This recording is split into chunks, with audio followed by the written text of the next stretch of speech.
Partners and Malloryport Design Partners. I have a panel of esteemed guests that I'm going to invite up to the stage. And we're going to talk today about studio design, acoustics, and monitoring for today's music production. You guys want to come up and join me? Unfortunately, we've had a little sad news. Young Guru's father passed away, and he asked me to let you guys know he couldn't be here today. And one of our other guests, Hyde, coming from Puerto Rico, his flights were canceled yesterday and today, and unfortunately can't join us. But we have some really great people here to talk about what's happening today in the studios and take us through the process from thinking about what a studio is to creating it. And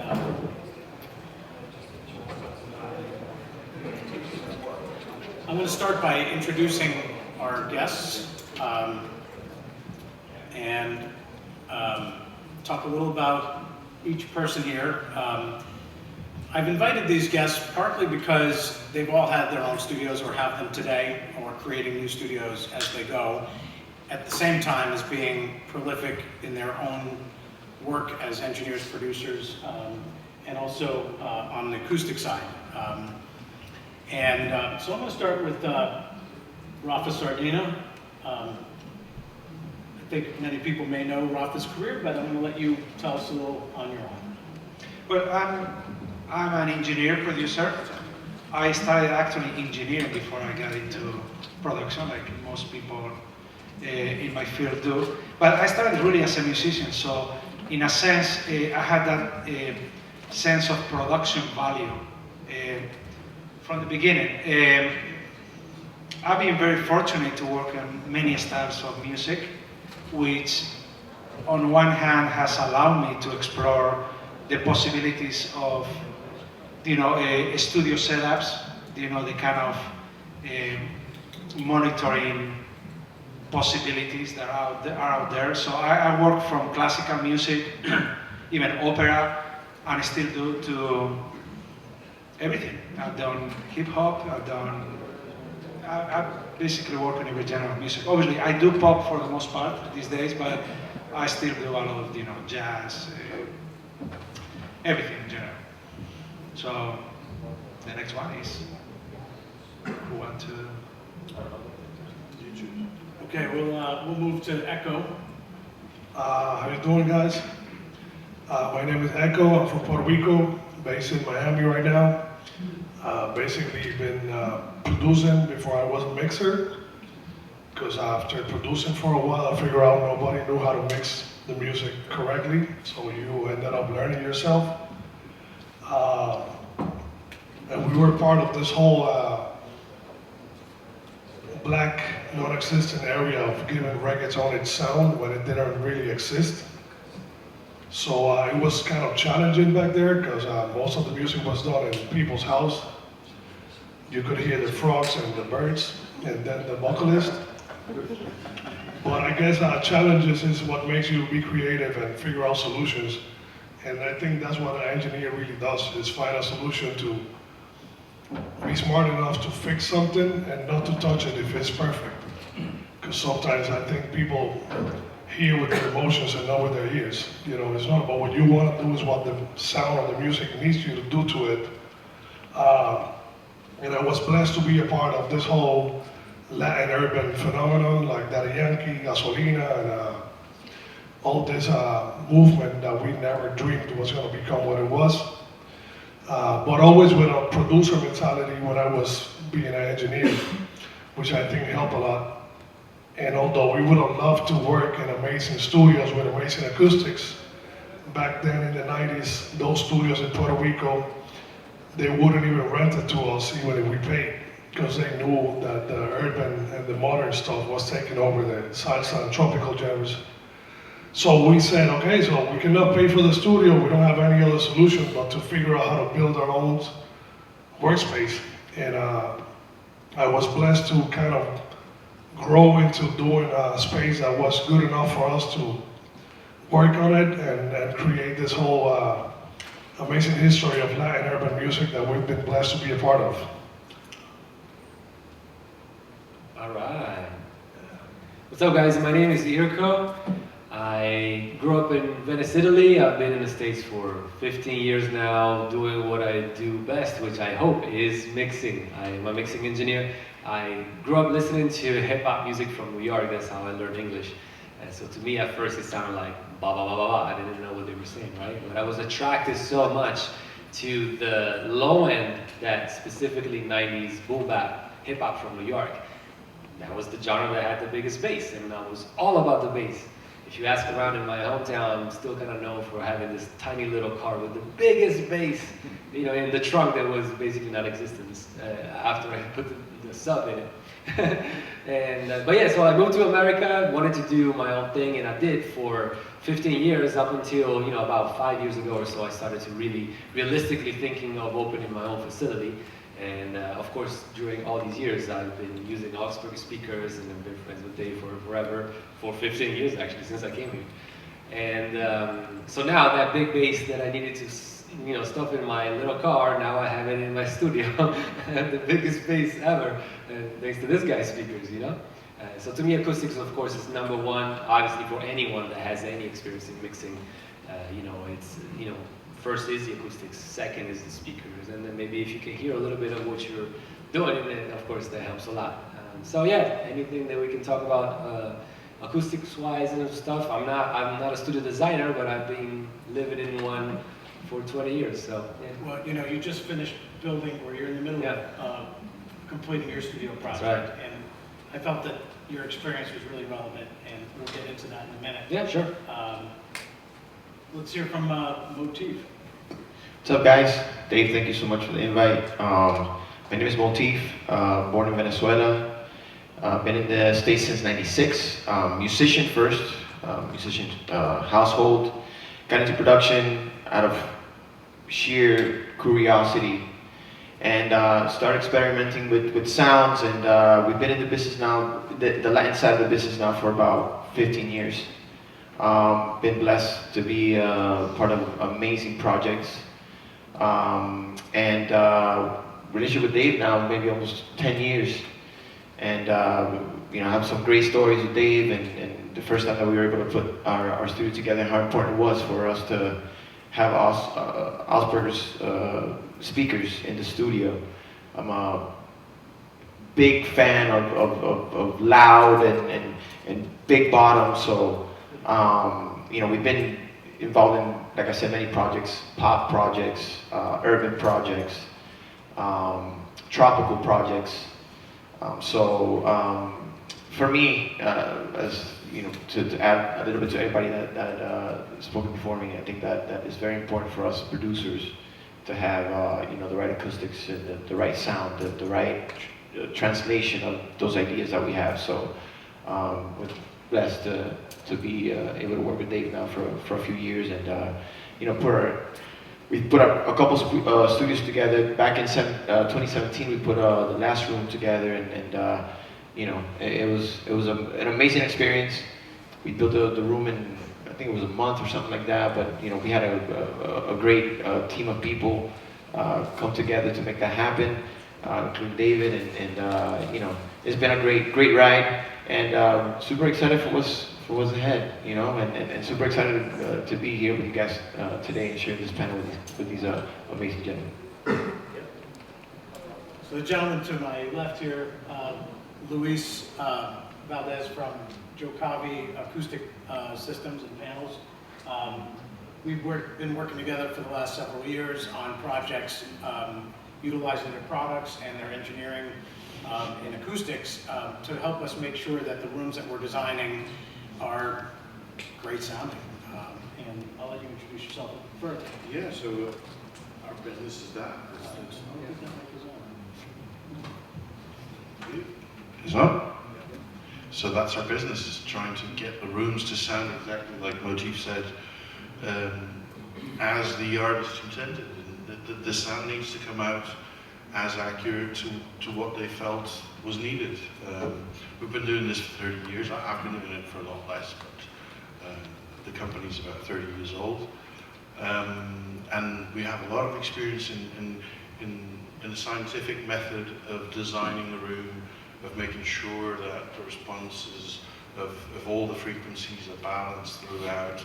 And you're going to see some things while we talk, and especially tomorrow on tomorrow's talk about top time entertainment, about how we can achieve that level response so that these guys, I'm half deaf, these guys know what they're doing, I just do the maths. So we get them the rooms that work for them exactly how they're supposed to. Yeah, sorry? I'm gonna just, I'll give you guys a little background on myself as well.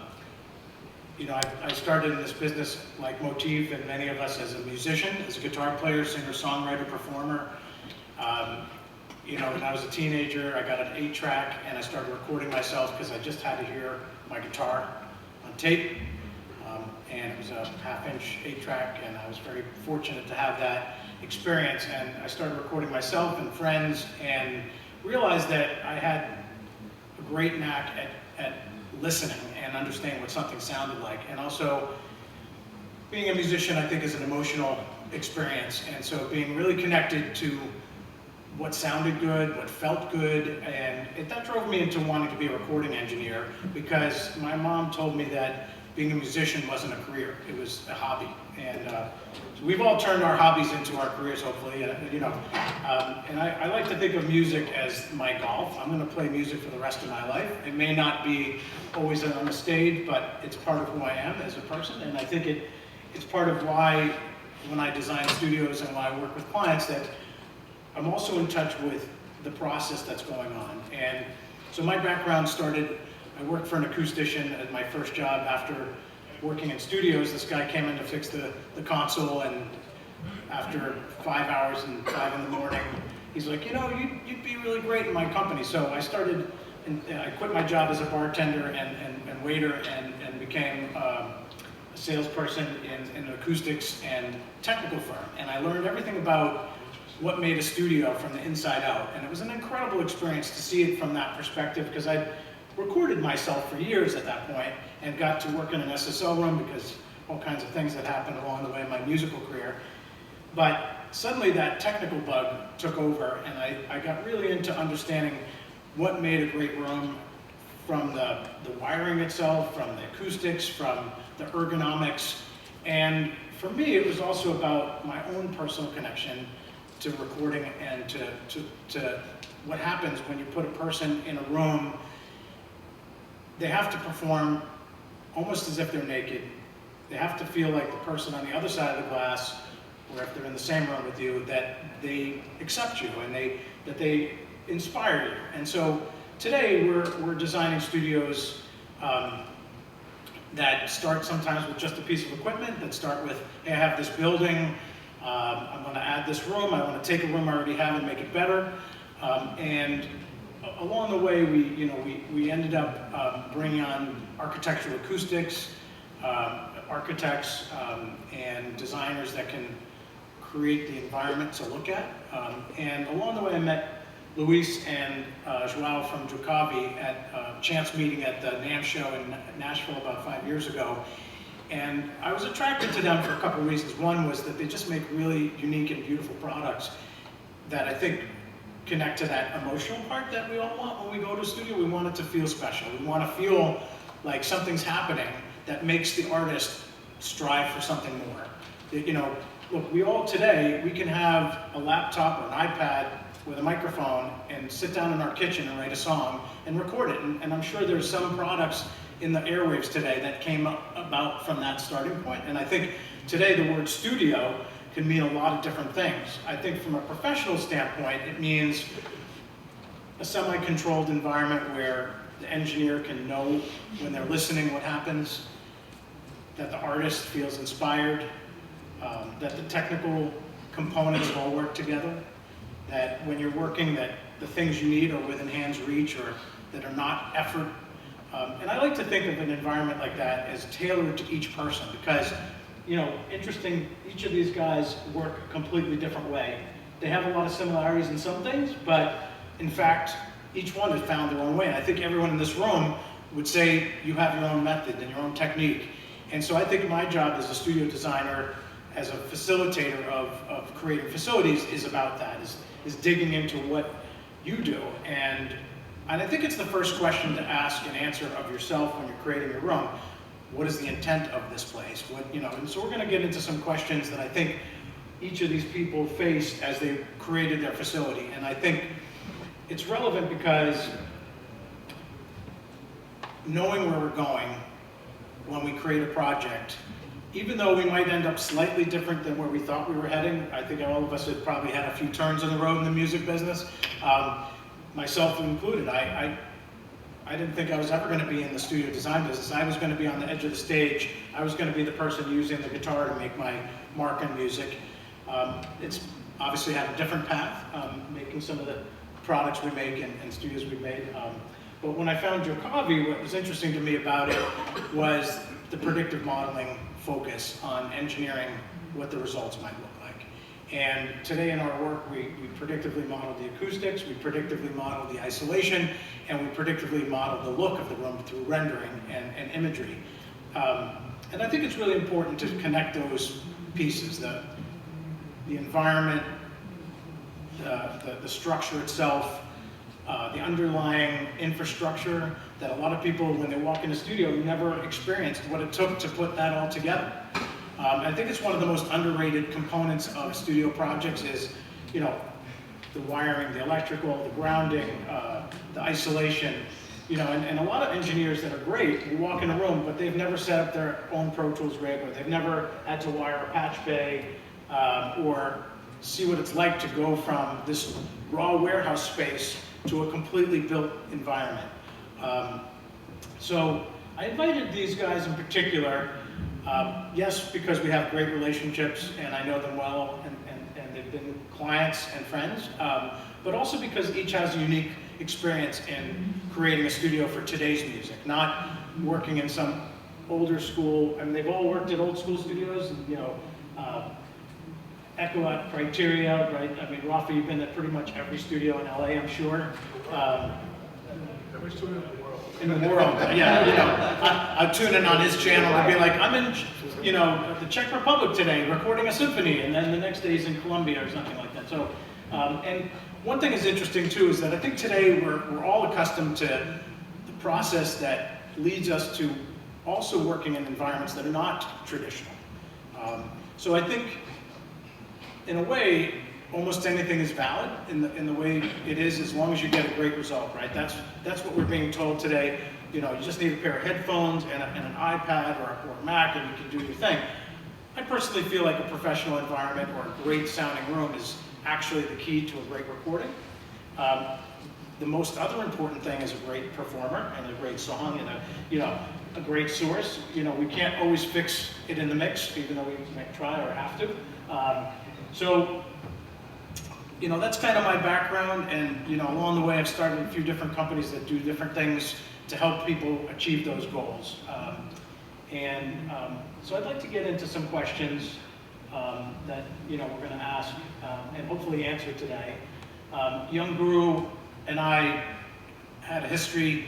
We put together Baseline in the 90s, Jay-Z's first studio, and it was at the beginning of what was happening in New York in hip-hop music, and people wanted something that was visceral, and they wanted to feel the music, and the rooms that were built actually weren't built for big speakers. They were built for like a Uri 813 or Uri 811 with a single 15-inch woofer and no subwoofers, and so we started putting these big systems into the studios in New York and realized that the isolation wasn't there, but guys like Guru helped formulate the sound that people wanted to have. So as we go through, I'm going to miss having him here on the stage with us because he's a prolific guy in his own right. So the first question is, what are the key things that that you look for in a studio? And I'm going to start with Rafa because you work in so many different places, but also have an amazing studio of your own. What would you say are the key things that are most important to you? Me personally, because I have my own mix room. Well, I have several rooms, but one that's my own private home studio mix room, right? Which is the most personal. on that one, I need to have the right balance to accomplish every single type of project I do. That kind of versatility, number one. But if I were to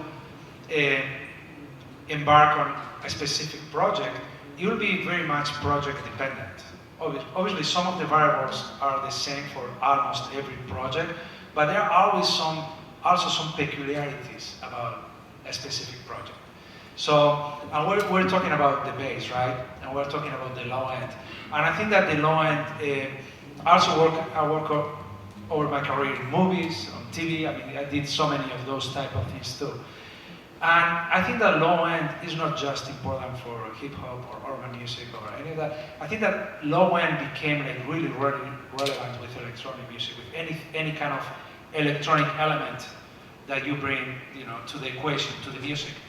And I think that was a game changer because we started adding subwoofers to existing rooms. That's how all of it started. You know, we felt the need to have, you know, we felt the need to really hear what was happening in that very deep low end, which before that it wasn't that relevant and opened a can of worms. As you mentioned, it really opened a can of worms because then here you are in a legendary studio from the 60s, from the 70s, you have the subs and you mess everything up in terms of even studio operations. And I lived through this, like, I remember vividly, even at Criterion Miami and so many rooms in New York and in LA, you start adding subs without treating the acoustics, without taking into consideration anything having to do with acoustics, and maybe you get close to the kind of result that you need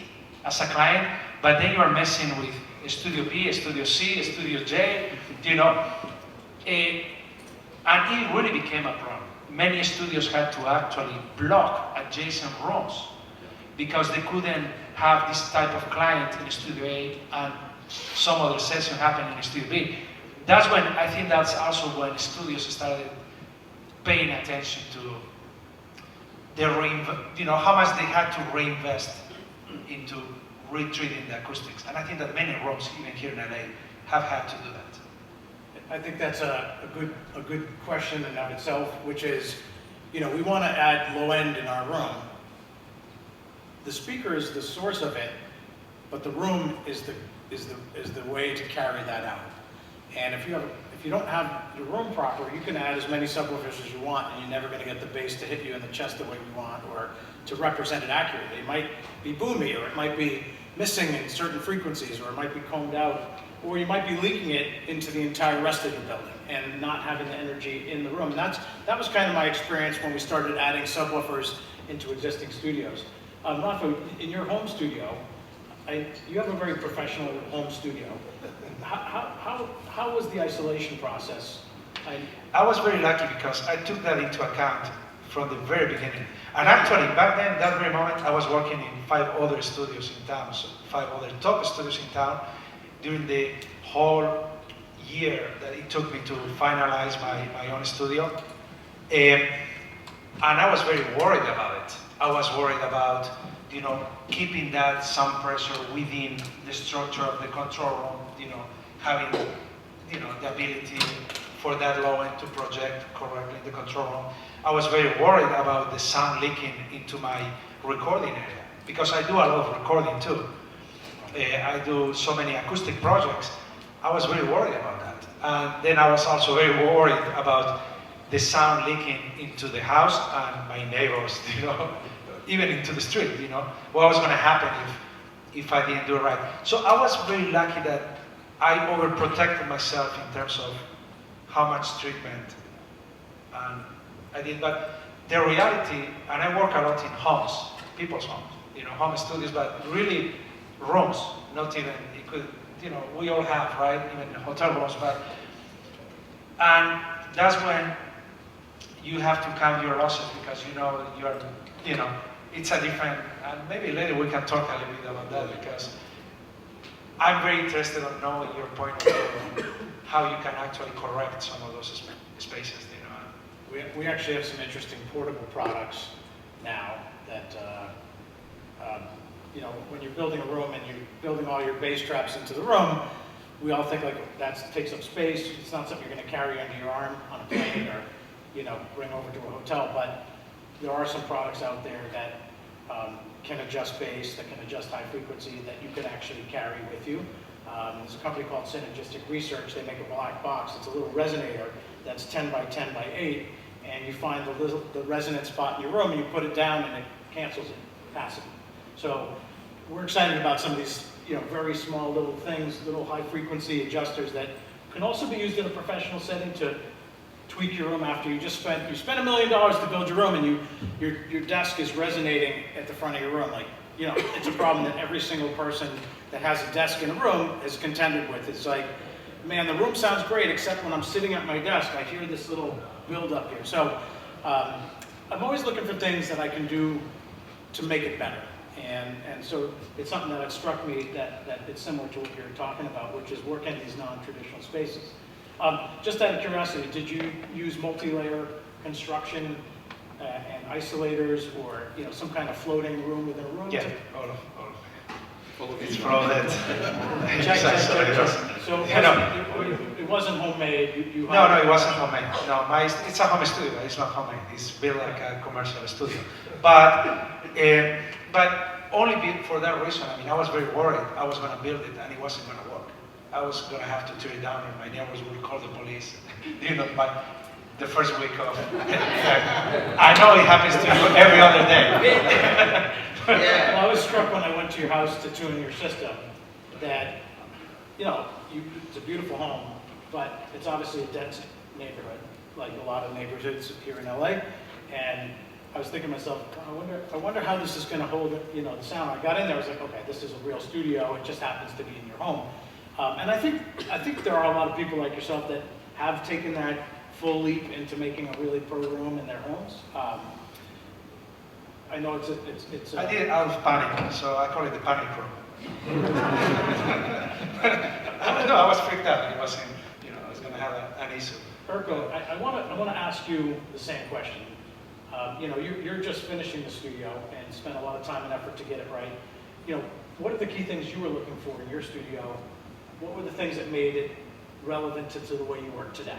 Yeah. There's a lot of places everywhere, and even more so here in Hollywood, where you walk into these places and they're looking incredible. They look like a place where you want to go and create your next hit, right? Great. But then you turn on the speakers, it's like, can't work in here, And then the opposite of that is true also. You got these incredible rooms that sound pristinely great, like accurate to the, quarter of a dB. But then they look so dry, like, kind of like this room, I kind of want to say. There's nothing wrong with the room, but like, you wouldn't really be inspired about making like your next, billion stream song in a room where there's nothing, So I was looking for that right in between. Like, I needed to be functional for my intents, which is mixing. Like, the sound of the room needed to be as flat as possible, which is usually not a compliment, but in our world it actually is. And at the end, and on the other end of that, I also wanted to look cool. Look cool, but not to the point that it impacts the performance of the sound. So that was the first thing I was looking for. And when you get into a rental car or something and you try to park it for the first time, you're not really sure where the car ends. You gotta do one of these and look around the cameras, whatever. It's the same thing in audio. When you gotta guess where the audio is actually ending, or what it behaves in the room, or how it behaves in the room. That's kind of like what I did not want in my room. I didn't want to guess anything. I wanted to have the room have no secrets for audio. Like, if I wanted to hear the 35 hertz, I could hear it just like if I wanted to hear 47. And then there must be a difference between those two. Because in a lot of rooms, that low end, it sounds like it's like there, you hear it, but you don't really distinguish what's this and what's that. And so that was another big thing. So for me, my studio is entirely made in concrete, all around, even the ceiling is. And then inside of the concrete box, I made everything floating also in concrete. So I went a little, went a little over there, but I needed to do that because when I put your big ass speakers in that room, and I got 110 decibels. Thanks, Dave. Yeah, right? All the way down to, My fault. totally your fault. Same, just like Rafa was saying, I need my lady to be upstairs being able to sleep if that's what's happening, So my building has 2 apartments and 2 studios. So same thing, you know, just like you were saying, I want to make sure that I have performance, quality, volume, get a little happy every now and again with volume, but not bother, you know, my chief house engineer if he happens to be sleeping next door. Now and again, all the time. Yeah. Well, one of the things that struck me when I, so you know, you hired a studio designer from Italy that you loved his work, and one of the things that struck me when I walked in the room was that it had a beautiful aesthetic to it, and it's very nice, and it looks like, you know, someplace you'd want to move into and never move out of. So I think comfort was something that struck me, that was just super comfortable, and you know, you practically live there, you know, but I also know that, like, I saw a picture of you working at a studio in Atlanta where you mixed the Donda record, right, on one of our systems, which is great, but, you know, you look equally at home there. So, you know, when you're seeking a room to work in, is it the vibe? Is it the sound of it? Is it, you know, is it the aesthetics? Is it, you know, are there fundamental core things, not just for your room, but like when you just look at a studio and go like, this is the things that make it great? Mm-hmm. Definitely acoustics. Definitely acoustics, number one. Now, if we can make it look good, then that's how I design I got my space designed. But definitely number one is the acoustics, because ultimately no one will ever be in that room besides me and maybe the clients and maybe whoever's visiting. So, you know, I want to be in a cool environment. If I have any of these guys walk into that place, they need to say, oh, this is a very nice looking place. But the looks are secondary, you know, it's kind of like a car. You wanted to have it functional and performance-wise, okay, but then you also wanted it to look good, you know. I mean, you know, you're certainly known for your low end. Yep. You know, getting that right to me is always the challenge in a room, and especially dimensions of a room. How big is your room? Do you know the dimensions? I don't know exactly, but it's not that big. I think the entire space was 20 by 40, but there's also a booth in that space and a little landing area. So the actual control room is not that large. And I prefer it that way, honestly. I remember it was about 14 by 18 or something. Yeah, that sounds about right. Yeah, because of course the measurements I gave you was for the first outer shell, and everything shrunk dramatically. The room was 12 feet tall. Now the lowest point is like barely over 7, so we lost it. Well, we didn't lose it. It's you know, we needed it. You utilized I used it. That's right. So it shrunk a lot. What were the steps that you took to get that project from a concept that you had in your mind? Mm-hmm. You know, you had to get plans. Oh yeah, man. Oh my God. Yeah. Well, the first step was to identify who was going to design the studio. So that's the architect, meaning like we needed a building first. There was no building. I built this from scratch. So it used to be a parking lot. So we, you know, built the whole thing, and then the acoustics, of course, was another, you know, good month, you know, 5-6 months of getting everything together. And permits from the city, that was a nightmare. We're not going to get into that, but 2 years, yes.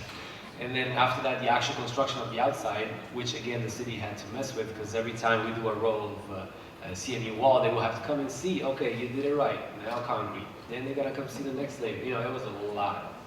And then the interior, which was also a lot, obviously. So it was you know, 6 years in the making, you know, and now big studio is completely done, small studio is like 90% there. And, you know, billions of streams of songs came out of there already, and so that's, you know. Awesome. What city? Oh, here in LA. Yeah. So, yeah, it was a lot. That's a massive undertaking, and I think when building a studio, getting prepared for what the realities are, you know, I mean, if you're taking a rehearsal space and hanging some acoustic treatments up, you can get a great result in there if you know which materials you need, but it's very different than building from the ground up. And so I think in that process, there's a lot of different details, and some we can explore a little more. Echo, you've recently taken over an existing studio. Yep. Been blessed in the past, I want to say 6 months. We were down in Miami looking for warehouse spaces, big enough for us to do 3 rooms, mostly 2 good production mixing room and then 1 just writing production room. And it was kind of a nightmare. And then you add... Can I just interrupt there for 1 second? Yes, for sure. So today, people were working differently than they used to. You know, you mentioned a writing room. Can you tell me what that looks like? Is that just a keyboard and a drum machine and some speakers? or- Not really. Basically a room without a booth necessarily, just a nice space where you can track right there with headphones, buckles, because anyway, I've been to $1 million studios with Daddy Yankee and he wants to record next to me. And it's like, dude, we're paying like, I don't know how much the hour to actually use that space, but he wants to record right there now. And it has a bunch of challenges, because, headphone leakage and a bunch of other things. There's a reason there are booths, the mic is gonna grab the signal better, et cetera, but you gotta do what the client wants and then fix it in the mix as soon as that's possible. But post-production, but yeah, basically a lot, especially Miami, this whole Latin genre that's been growing, God bless, and will still be. There's a lot of writers in Miami, and I can tell you, I'm mixing and producing records all the time, and I got a team of producers, but I got a team of writers, like 6 or 7 of them, and they're doing sessions every day. There's like 20, 25 writing sessions in Miami, and we're only talking really Latin music. And there's a lack of studios, literally, that have a good vibe for the writer, that they feel inspired, that you can sit 4 or 5 people without them killing each other about an opinion.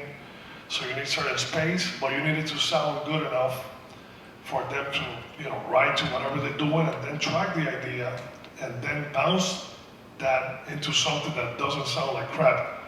So there's a few challenges in doing a writing production. The reason I stopped you on that is that today a lot of our clients that are building studios are telling us that the artists want to sit next to them. So we're incorporating microphones right at the console. We're making sure that patching and that ability, and the word writing room is deceptive because it's really a recording space, right, for the things you're creating. And I think it's a key component to today's studio. And the reason I stopped doing that is that we always think of the control room as a place where we're going to mix and record, and there's going to be a booth, and there's going to be a live room. And I do think that's a great way to do things. But I also think that's a little bit reflecting the way we had to record before, where we had different musicians in different spaces, and then the engineer was sort of like the mixer of all the ingredients to get it to work. Today, a writing room is where the musicians are, the writers are, but there's a recording engineer there too, or maybe it's a producer that's got that task in front of them. And one of the things I'm sensitive to today is that a lot of people today in what we're doing are actually coming from production, not coming from engineering. So they want a space where they feel comfortable, like home. They can hang out with the group, and at the same time, It's the culture thing too. I mean, a lot of these guys come from working in a bedroom at home. So almost like that culture has kind of like merged with the studio production culture, where they don't want to be so far by the door over there recording. They want to be right here. They're kind of like creating. Yeah. So it's like. And also the artists nowadays, a lot of the artists that are doing great numbers and they're really into their process. They already know Pro Tools. They know what you're doing. They want to be there with you to give you their opinion, like do this, do that, instead of you being isolated in an isolation booth, which the name says it. But obviously, acoustically, it's better to have them out there doing a great performance that's going to give you less trouble further down the road mixing it.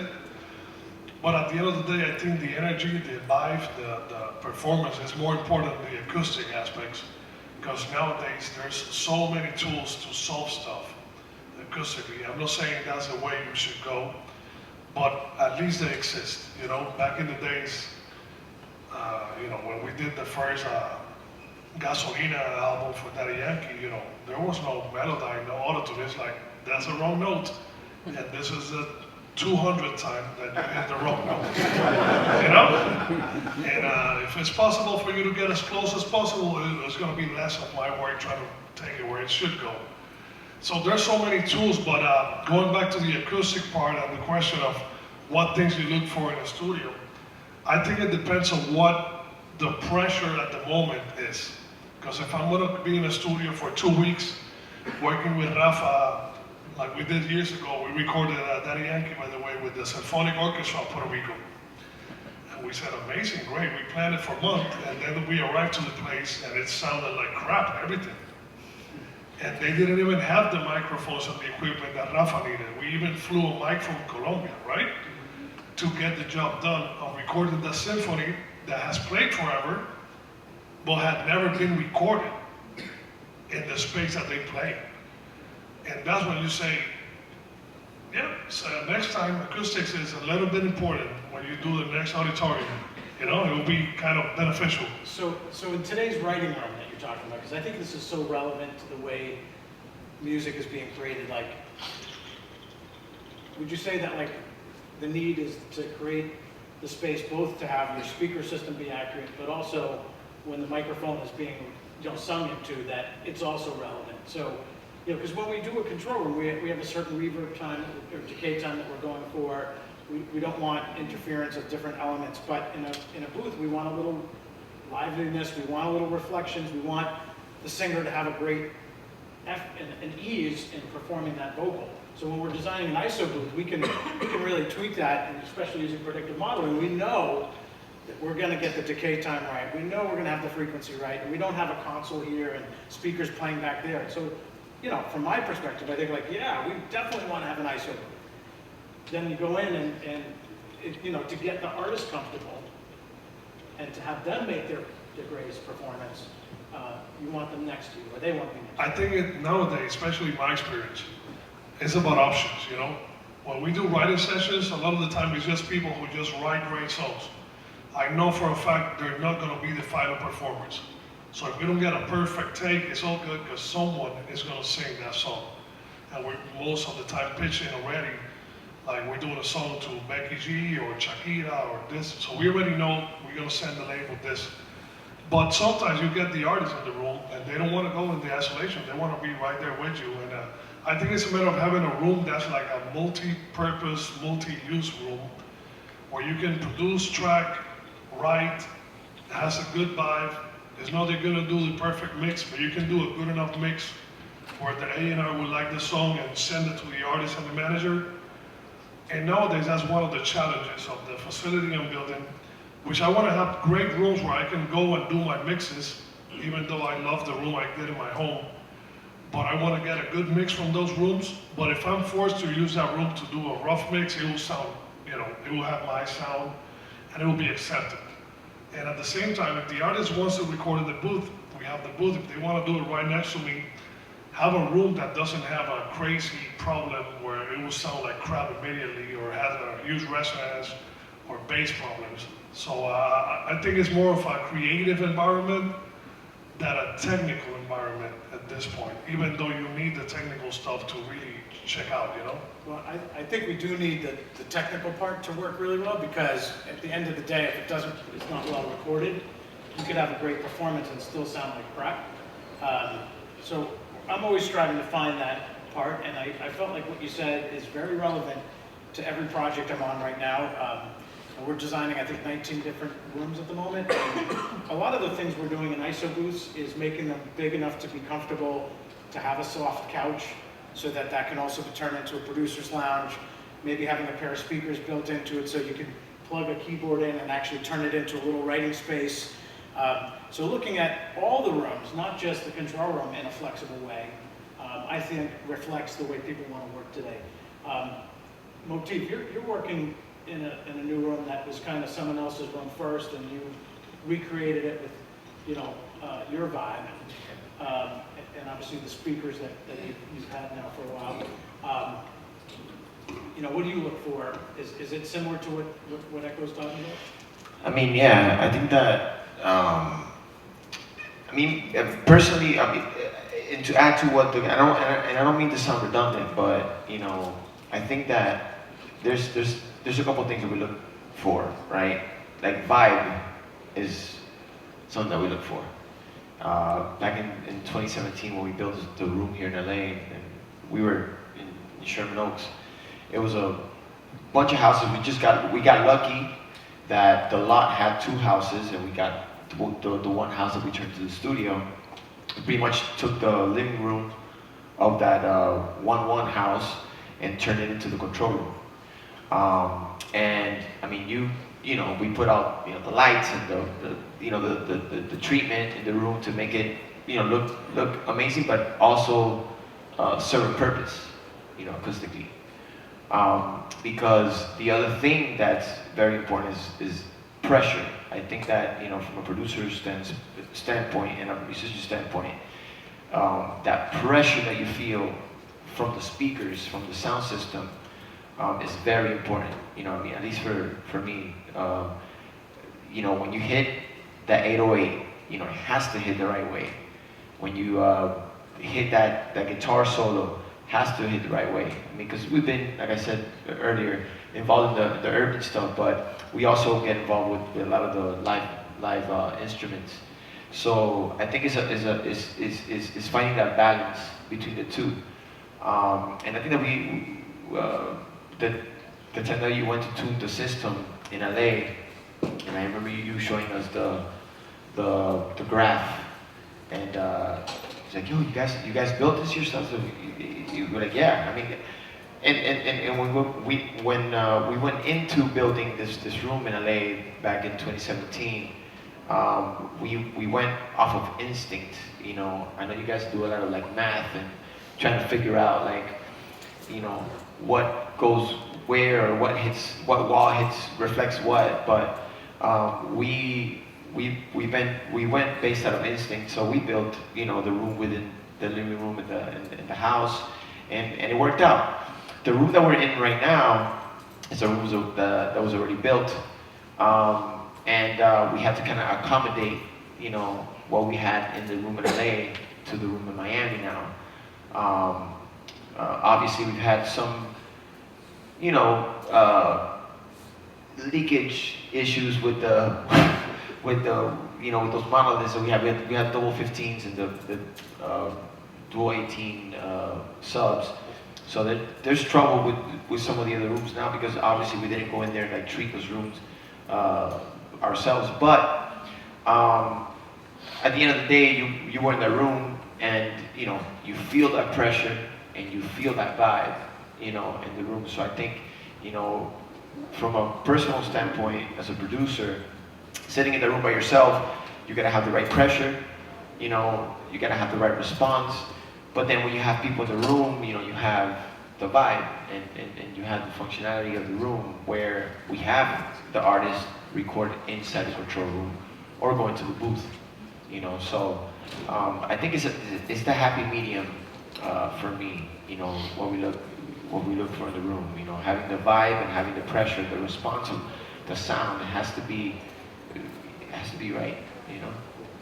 Well, I think those are really good set points for everybody here. Seem to have some commonality, although different approaches and different varying needs. You know, Rafa talking a little about courses for courses, right? Like if you're doing a mix, you need a mixing room. If you're doing a symphony, you need a symphonic recording room. Yeah, even though saying, you know, we were talking about, you know, that kind of flexibility of a control room. I was gonna say earlier on that when I built my control room, I wanted it like that big, and I actually struggled with the architect to make it.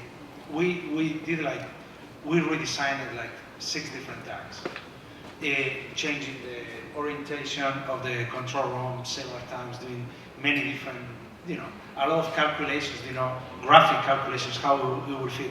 And I wanted it big enough because for example, I didn't want to have a credenza in the middle of the room.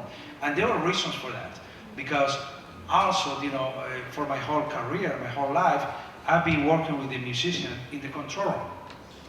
And it could be even the singer, you know, I don't know how many albums I tracked the vocals in the control room, even back in the day. So that's a reality. You obviously, you have to change your options sometimes. You, instead of using a specific kind of microphone, you use an SM7, because you are trying to avoid, you know, a specific, you know, leakage into the microphone from the machines, from the background noise, many of those things, but we always did it. So I was very used to working with the musicians in the control room. And not just keyboard players, guitar players, singers, even to record an acoustic guitar, because the idea was there and you needed to capture it in the moment. You were working on an idea, and it was something spontaneous. So that's why I work so hard on getting the acoustics of my control room not to be as, I won't call it as dead as possible, because a dead control room doesn't sound good, but even make it a little bit more live than, a tiny bit more live than usual, you know? And it was part of my specs, the specs that I really, you know, look for. Because I'm not just doing mixing. And back then I wasn't just doing mixing, I was doing a lot of production, engineering, many other things. And in terms of how you adapt, because we have to adapt constantly. When I go to a place like Echo was mentioning, right, when we did that project in Puerto Rico, that was crazy. That was crazy because I came from recording another symphonic orchestral album in Colombia. And in a proper auditorium, you know, where they have done many recordings before, without an audience, which opened another challenge for me, because the feedback of the hall into the stage made me change my microphone techniques. I had to lower my decatry, you know, change the whole approach about even recording. But when I go to any place to record, and it's going to be somebody's house, which I do a lot, my basic requests are not just the microphones.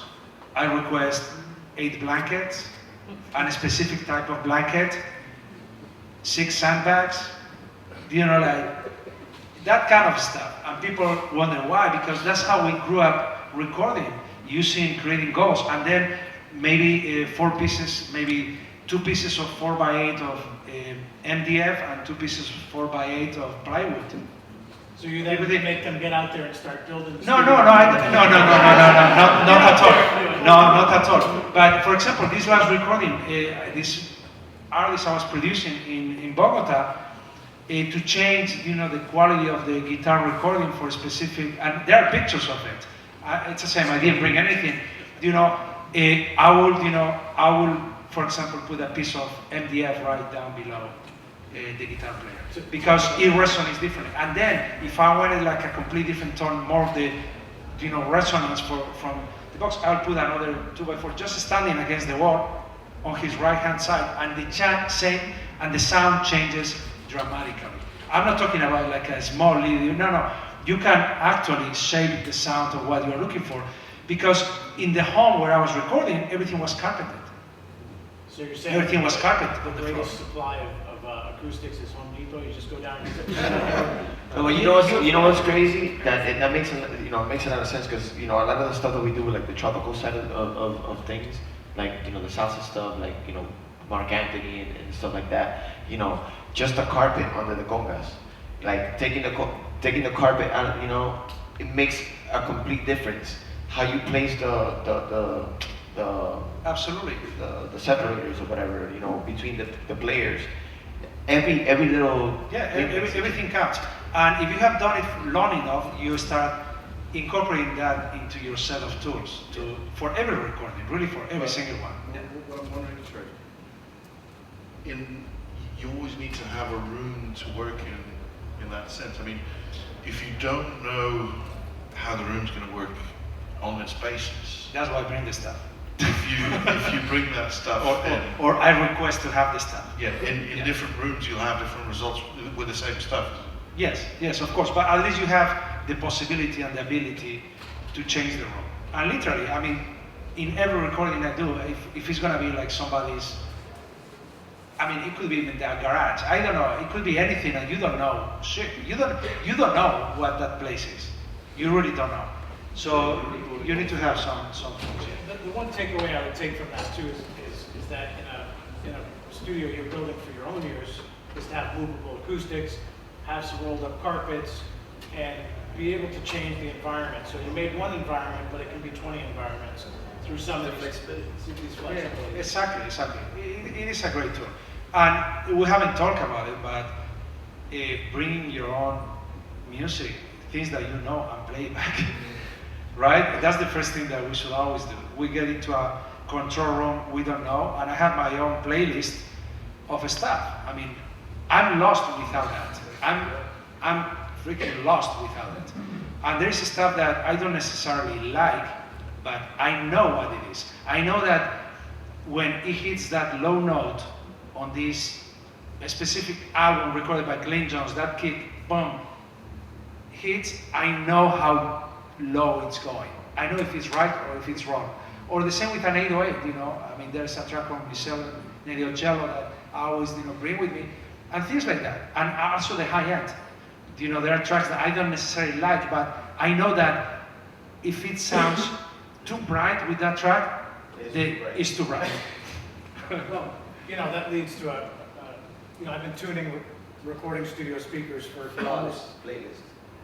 30 years of tuning studios for these guys, but also, mix engineers, Dave Pensato, Tom Lordalgi, Jason Joshua, a long list of really prolific people. And the one thing that has been my personal thing is those playlists, right? So the first thing I do when I look in a room is, and it's what I look for in a studio, is how does it sound for me? That's what my ears are good for, is knowing, am I in the right spot? What am I gonna have to change? Is this the room? Is it the tuning? Is it the positioning?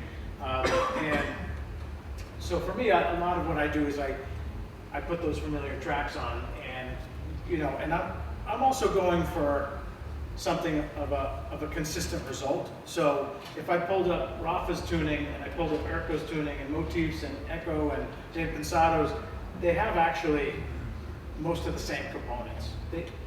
Some people, like this guy, had me turn the bass up a little bit more than I was prepared for, and he goes, that's how I listen to it. And then Jason Joshua is very sensitive to high frequency. He needed me to take a little out that I was wishing was there, and then after I got used to it, I was like, okay, I get it. His brain is filling in the part but his ears are hearing it differently than mine are. And that's something to keep in mind, is that your ears are like fingerprints. Everyone has a different ear canal, and there are some cultural differences in different parts of the world where the canals are different from genetics. But at the end of the day, we could all play the same bass note, and I don't know, it's 80 people, 60 people, we're all going to hear it 60 different ways. So what I try to do is to create a reference point where I know that the bright track is bright or the dark track is dark. And I think it's really important to develop that playlist and then use it for everything you're doing. Even sometimes in your own room that you know intimately, on a track you're working on, it's like, let me go pull my reference list up and A/B it against my work, because it helps to reset you. Let's hit the next question here. Do you find a difference in between the classic commercial studio rooms and the new environments where people are building in houses or using rental for temporary spaces? And I think we've touched on some of that already, but I guess, obviously as an acoustics manufacturer and an engineering company, how does that, where do you see, what are the kinds of projects from all over the world that is that reflecting the old school, or is it reflecting more of what we're talking about here today? Well, it's a mix of things. I mean, we do a lot of classic acoustic engineering panels that go. We just did Top Dog, the panels go inside the wall. Nobody take them out anymore. That's it. Fabric overhead, it's gone. That's it. We do stuff that just hangs on the wall and people take out. We're starting a project to do a studio inside a 20-foot container. I mean, it just depends on what people want. It depends on what the objective is and what they want. Someone wants to hitch a 20-foot container in the back of the truck and haul it out in the middle of the country and record whoever's in there. That's fine. We do stuff that's portable that Rafa can use and take somewhere, put it down. Synergistics does that as well. And it depends a lot on the different projects that people are doing. I mean, we've been working more on pro in here and the kind of environments that we're working more fixed and more stable. They're not temporary spaces that people invest a lot of money, like we did, in getting a good room, an isolated space, making sure there's no contact from the in and outs, and getting a good balance in room. But there are some other spaces where people have more temporary stuff and home environments. They just convert their bedroom that kid went off to college. I'm going to make my own studio in there and do the thing. How many of you guys have bedroom studios? Yeah, quite a few. Okay, and how many have more professional type environments? And out of everyone here, do you all transition between commercial studios where you go and work at a for hire place? General idea in that? Okay. So, you know, to me, this is a really relevant part because when we're designing a studio for ourselves, one of the things we have to take into account is how do I get the most out of it, right? And I think some of the stuff Rafa talked about is great because we got real materials that you can just go out and get. You know, you can order some blankets off a Uline if you want, or packing blankets, and they're effective. Or a piece of But they have to be specific. I Yeah. even specify the density of the blankets. I mean, it's important, you know. Yeah, I it's have like acoustic a modeling. link that I send, okay, these are the ones. You're doing acoustic modeling on the spot for a No, particular you situation. have like some things that, yeah, that you know have worked before. I mean, Exactly. I know from experience, you know, how they work. So, you know, to transition from getting professional, you know, everybody wants professional results, right? I mean, you know, we want it to sound like our favorite record when we turn it out. I think people were working in a lot of different ways, and I think clearly we've already kind of tapped into a lot of different things that are going on. From an acoustic standpoint, one of the things that's also been going on is that, you know, we're progressing in the way we record. Like, you know, we had tape machines that rolled off at 50 hertz. Now we have Pro Tools that, or whatever your favorite DAW, you don't want to be, you know, have it only, but go down to 20 hertz. They all go to 20 hertz. The instruments you guys were talking about, 808s, motif keyboards, forget this name. You know, we're able to record in ranges that some speakers don't go to, that some rooms don't go to. How do we hear those things if we don't control them in some way? And I think that's one of the biggest challenges. One of the greatest things that's happened is that materials have changed. You know, before when we designed a studio, we would take 2 feet of the back of the room and we'd stuff it with all kinds of things and try, well, we'll put veins and we'll stuff it with blocks of wood and little scraps of rubber. We'll make a resonator. And some of these things took up, if you're paying by the square foot for your space, and you've given up, you know, you got an 18-foot wide room and you gave up 2 feet of depth, and it's like, well, that's a lot of rent you're paying for that space, and no one can sit around and play keyboards in it or relax there. I think one of the things that happens a lot in this situation when you're talking about commercial and homemade studios is when you take those 2 feet out, or when you change something in your room and you get the wrong proportions in the room. So I know size is something, but proportion matters much more than size. Right? Yeah, in fact, when we're starting a design process, the first thing we do is look at the proportions. We look at, you know, everyone know what the golden ratio, you know, this is as old as civilization really, but the height, the width, the length actually determine the low frequency signature of the space. It determines the reverb time and decay times. And yeah, a lot of stuff. I mean, if you have a particular distance on one axis and you have the same on the other axis, if you produce a single note on 100 hertz, if it has the same distance on both ends, it'll hit the wall at the same time and it'll come back at the same time. It'll meet in the corner at the same time. So all of these things will build up into resonance, into other issues in rooms. So the proportions of the rooms, including height, people forget about the height of the rooms, are very, very important. So sometimes you actually have to chop off a piece of the room. We talked about one of the projects. Sometimes you just need to shorten the room. It doesn't work. You get a lot of cancellation. well, one of the factors too that I find is that you can move the wall, but you might not be able to move the ceiling, you know. And usually ceiling height is one of these things, everyone's like, what's the height of the ceiling? It's like, well, it matters a lot, but it matters in relation to the other dimensions. We can make a great sounding room with a 7.5 foot ceiling. You don't really want tall chairs at that point. you know. I'm being a little facetious, but at the end of the day, it is really about looking at that proportion. And so, you know, could you tell us a little about what predictive modeling does? Can I ask a quick question before? Because this is something very interesting to me. Even as a studio owner, and I had many rooms over the years, but how often do you have to fight your clients about, or make them understand Often. about, because, you know, I guess that with all of this comes also disappointment, right? You have this room, you imagine it, and it happened to me the first time I ever built my first studio. I had like 22 feet by 15, and I thought like, oh, it's gonna be a great space without taking into account anything else, right? And by the time you are done, they are telling you, oh no, your room is gonna be like 12 feet by 16. Yeah, by 16, and you're like, wow, no, wait a minute.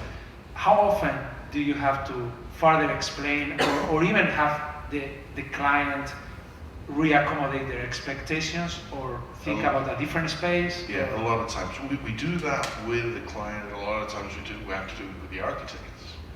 I mean, architects nowadays, they're architects, they're specialized in studios and all that, but not everybody knows about those architects. And they just see, oh, he's an architect, he'll help you out.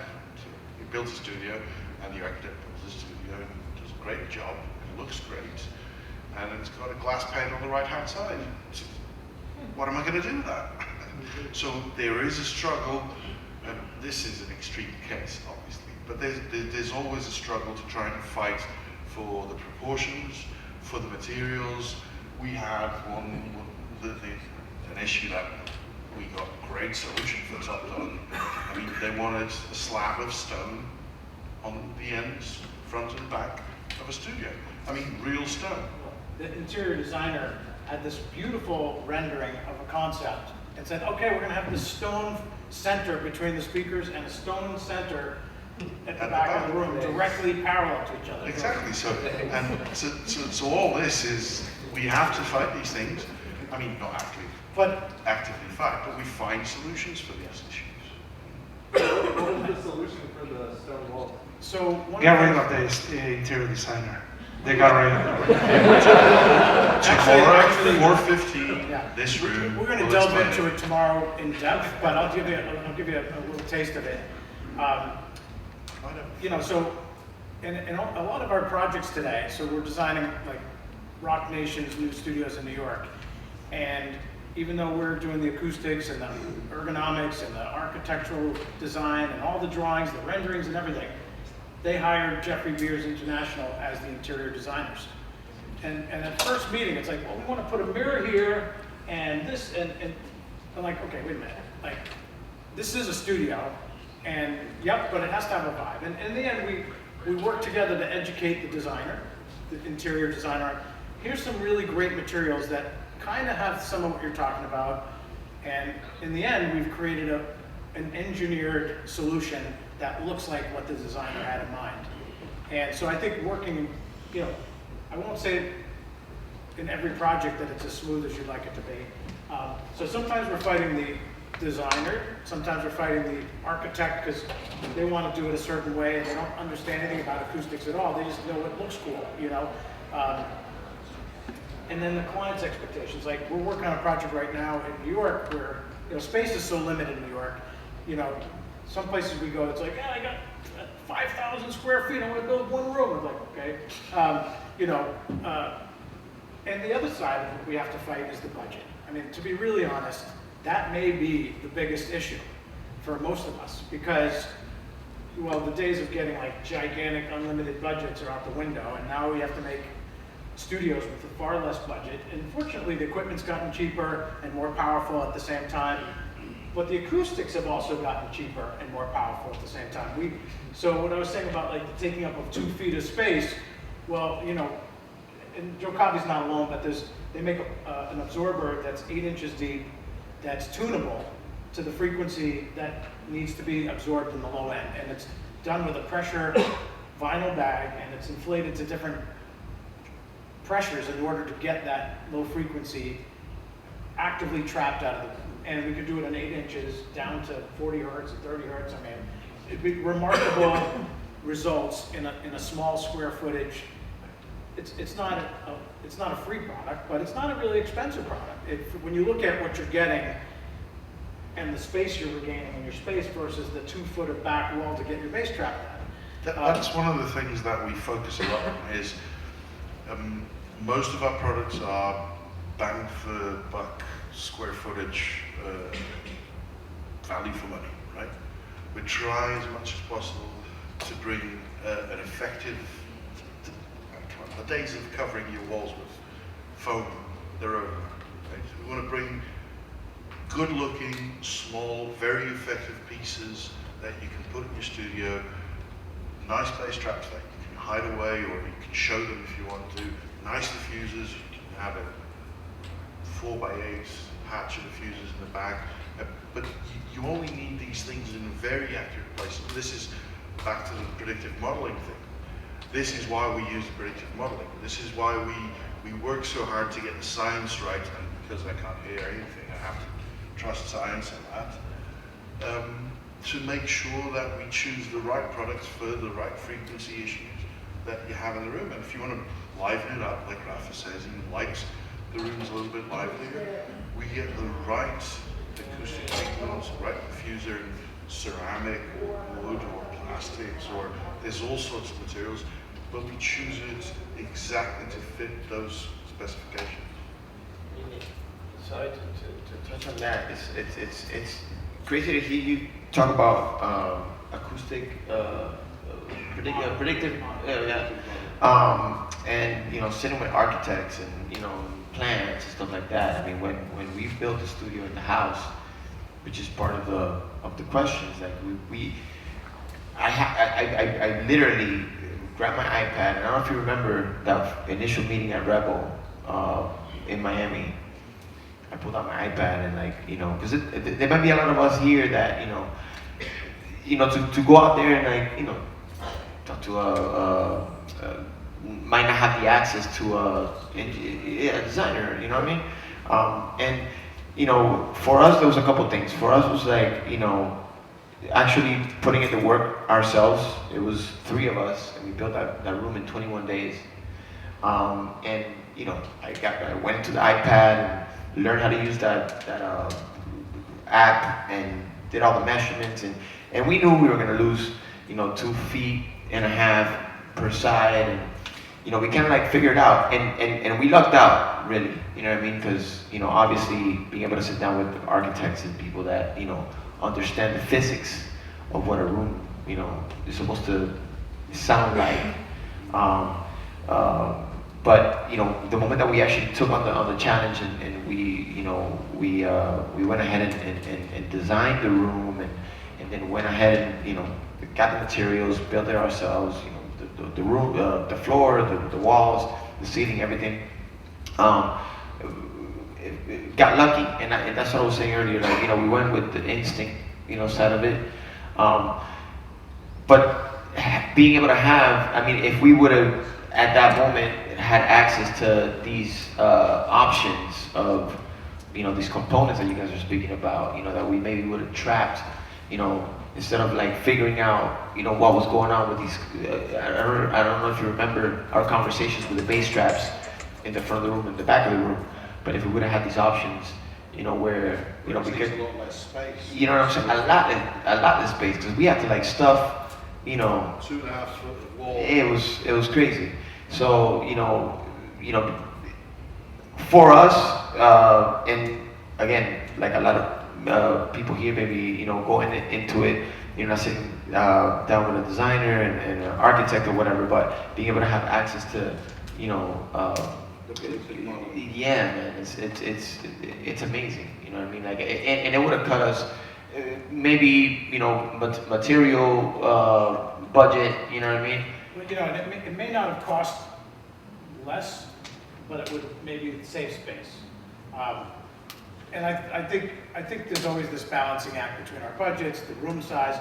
One of the things that I've been going through with a project now is, you know, the size of the rooms. Want to have a bigger space, but the wall section to get isolation is going to be 14 inches, right? Double wall, it's 14 inches. Then on top of that, that's not even the acoustic treatments, that's just the isolation structure. So then we have between 2 and 4 inches, in some areas 8 inches of absorbers in the right places. But it's a significant use of the space to get it to isolate and to sound right. So I think those are really key points in every project, and not to be overlooked. Yeah, I think you spoke a moment ago about the square footage price in New York, and you don't build a studio for the next week, you build a studio for the next 20 years. And you might want to think in advance, do I want to use that much and make it good enough, or do I want to use a little bit more and make it better, or do I want to resort to engineering and make sure that I'm getting really bang for buck on my usage, even on isolation. I mean, a lot of people build their own walls and get guys to come up and glue 3 layers of drywall on top of each other and get Brazilian channels on top and then the glue and everything, and when you end up with, I don't know, 2 feet walls, double walls, whatever it is. Even those, there are engineered products to reduce that, to make sure that you get the maximum bang for buck. And a lot of times it's not just the money that you're going to spend on that budget, it's also the money you're going to save on space that you're going to have to rent. You're going to be able to build another room that you might use, or in the long run. Right. So the whole These budget things- is actually a combination of the building time, the materials, the That as amount well. of square footage that you get to use. Exactly. I mean, in New York, you've got unionized builders. They're very expensive. I know here they're quite expensive as well. If you get something that's already prefab into place, you don't have to wait for them to put the glue up, put a layer on, let it dry, put the glue up, put the layer on. They do 6 Cutting the layers. labor out, that's a definite big one. Right, exactly. 6 layers of this. And I've seen a couple of hands, and I definitely want to answer some questions. I know you had your hand up a minute ago on the, would you like to ask a question now?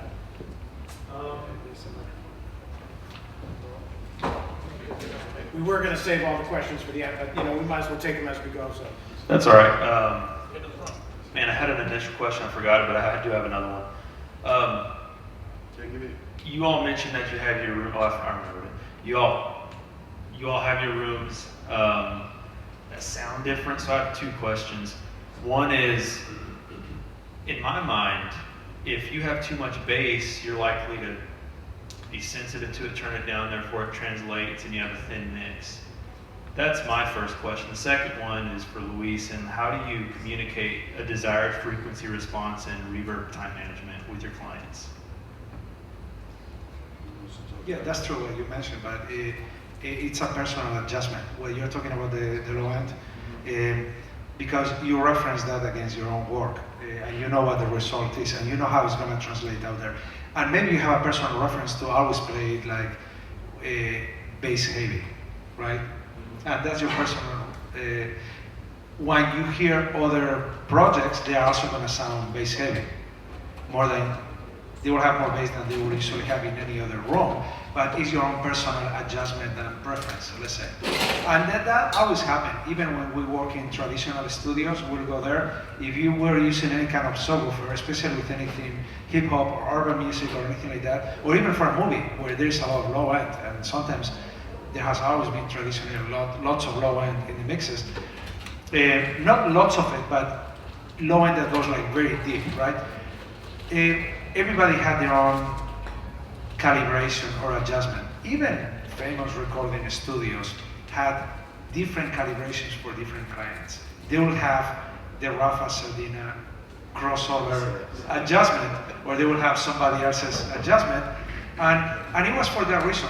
Now we have the luxury of having our own rooms, and we set the rules, and it just stays that way, and that's it. But yeah, you're right, that happens, but yeah, I don't think it's. Yeah, what you describe it as somebody that's not really skilled enough to know that. Okay. If you want to have that response in your room, it's because you want to be able to hear everything all the way down to the very end. 20, 25, 30, that's deep. And those frequencies are a lot more powerful than whatever is their sisters on the octave above, right? major difference between reproducing 35 hertz and 70. Major difference. But you want to be able, I want to be able to hear both. And with that, you just, you need to tell the guy that you want to hear all that. Well, I'm just going to jump in on this because in tuning rooms for all kinds of different mix engineers and producers and commercial studios, and we do have some clients that actually have us tune for specific mixers. They, flew me to England to make a setting for Mike Dean, and you go into the church studios and it says the Mike Dean setting, EQ, balance, the crossover components. In our systems, we have a fully active system. I can go in and change where the crossover is, and different rooms have different responses, so that's really great flexibility for me as someone who has to tune the system. But everyone hearing differently, I think, is relevant to that question. So what do I do? In my work, what I've realized is that we want to have a system that's pretty flat from 100 hertz to 10K. And then typically, most people, even this group of guys with some slight differences, want between 3 and 7 dB from 100 hertz down of additional gain in the low end. And then they typically want about a dB per octave of roll off from 10K to 20K, and sometimes even more. But that 100 to 10K range, if you get that exceptionally flat, but also phase coherent, like we have this other component that we haven't really delved into, which is we can all say, hey, I want a flat room. Okay, but flat at what time? In what moment is it flat? Because in our arrival time issues, the transients that we're getting are telling us generally where the high frequencies and where the left and right images are coming from, and the low frequencies telling us where we're going to feel it, right? But the time factor interferes with our EQing. So we might be perceiving that there's extra low end or missing something in the 1K area, and so we're adding it, and we keep adding it, and we keep adding it, but the room's canceling it. So, understanding a little bit of what the room components are, and so, Rafa's answer of I bring my reference listing, because what that's really telling him is, how does the bass sit in time, right? Because, the way frequencies work are a delivery system, and so they're actually pretty variable in reality. And I've done some experimenting with high frequency where rolled off the system at much lower frequency than I, had this one system that's super flat out to 20K plus. 25K is looking flat, okay? And then we have another system that's starting to roll off at 12K. And the high frequency on that system sounded more realistic and more natural. It didn't have all the extra top end, but when you listen to what the mixes came out with, man, it sounded incredible. And so I think our ear fills in certain things too, like once you learn. That happens quite a lot, especially with the bass. There's a lot of confusion a lot of times when people change the response on the low end, because they want it to sound deeper and all that. And sometimes what they're listening to is the actual reverberation in the room, right? So it's the sound staying in the room. It's not the response from your monitors giving you the actual sound that you should be listening to. It's the room giving it to you, and that's what you need to make sure. And that's when you go out of the room and your mixes are light, right? Exactly. Or heavy, or the vocal's been pushed back. So you need to make sure that you try and bring it down as much as you can on the room side, and then on the equipment side, you do what Dave does. You bring it back up a little bit because the guy just likes it a little bit lighter. Well, I think one of the things to also understand about studio monitoring is it's impossible to listen to a speaker without listening to the room. Every speaker is speaker plus room. So there are tools to measure that, and I encourage any engineer to learn how to measure a speaker system.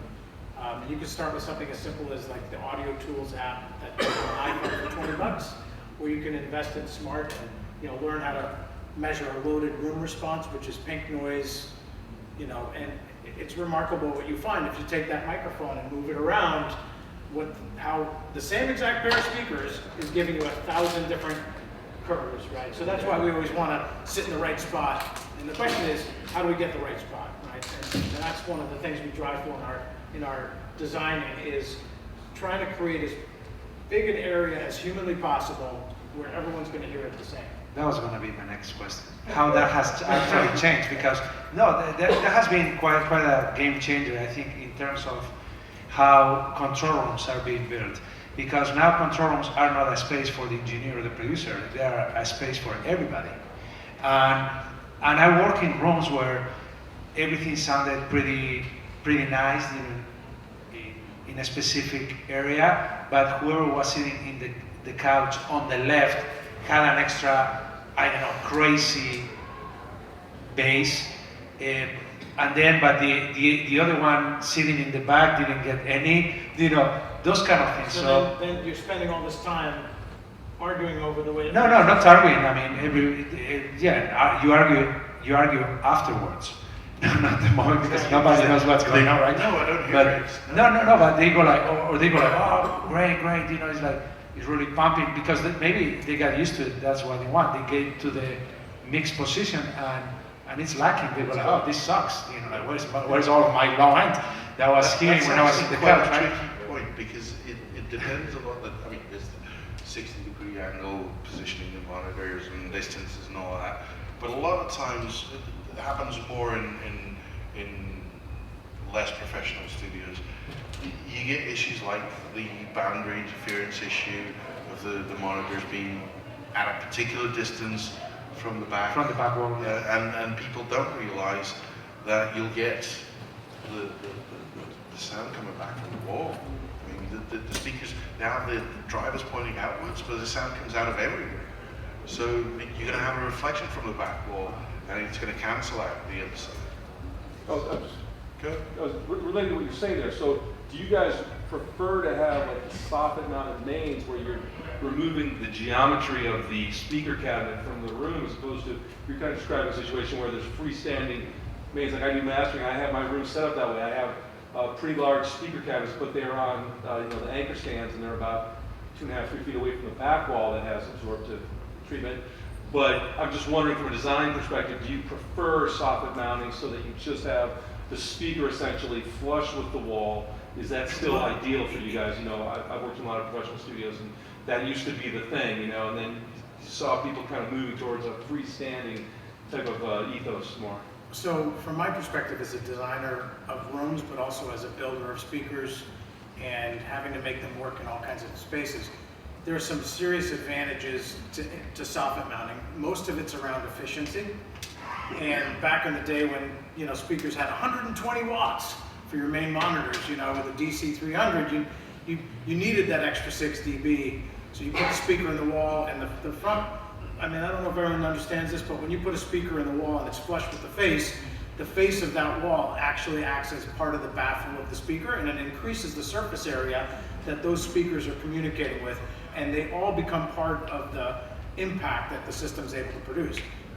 It also can work exactly against you, especially if you don't have those positionings right, like the angle of incidence, the angle coming, if it's, the old school rooms where they'd have I used to call them like an overbridge, where it's like, the speakers are way up there, and they're pointed down at you, and it's like, okay, but they're gonna be reflecting off the console, and they're gonna hit the floor, and they're gonna hit the ceiling in some weird way.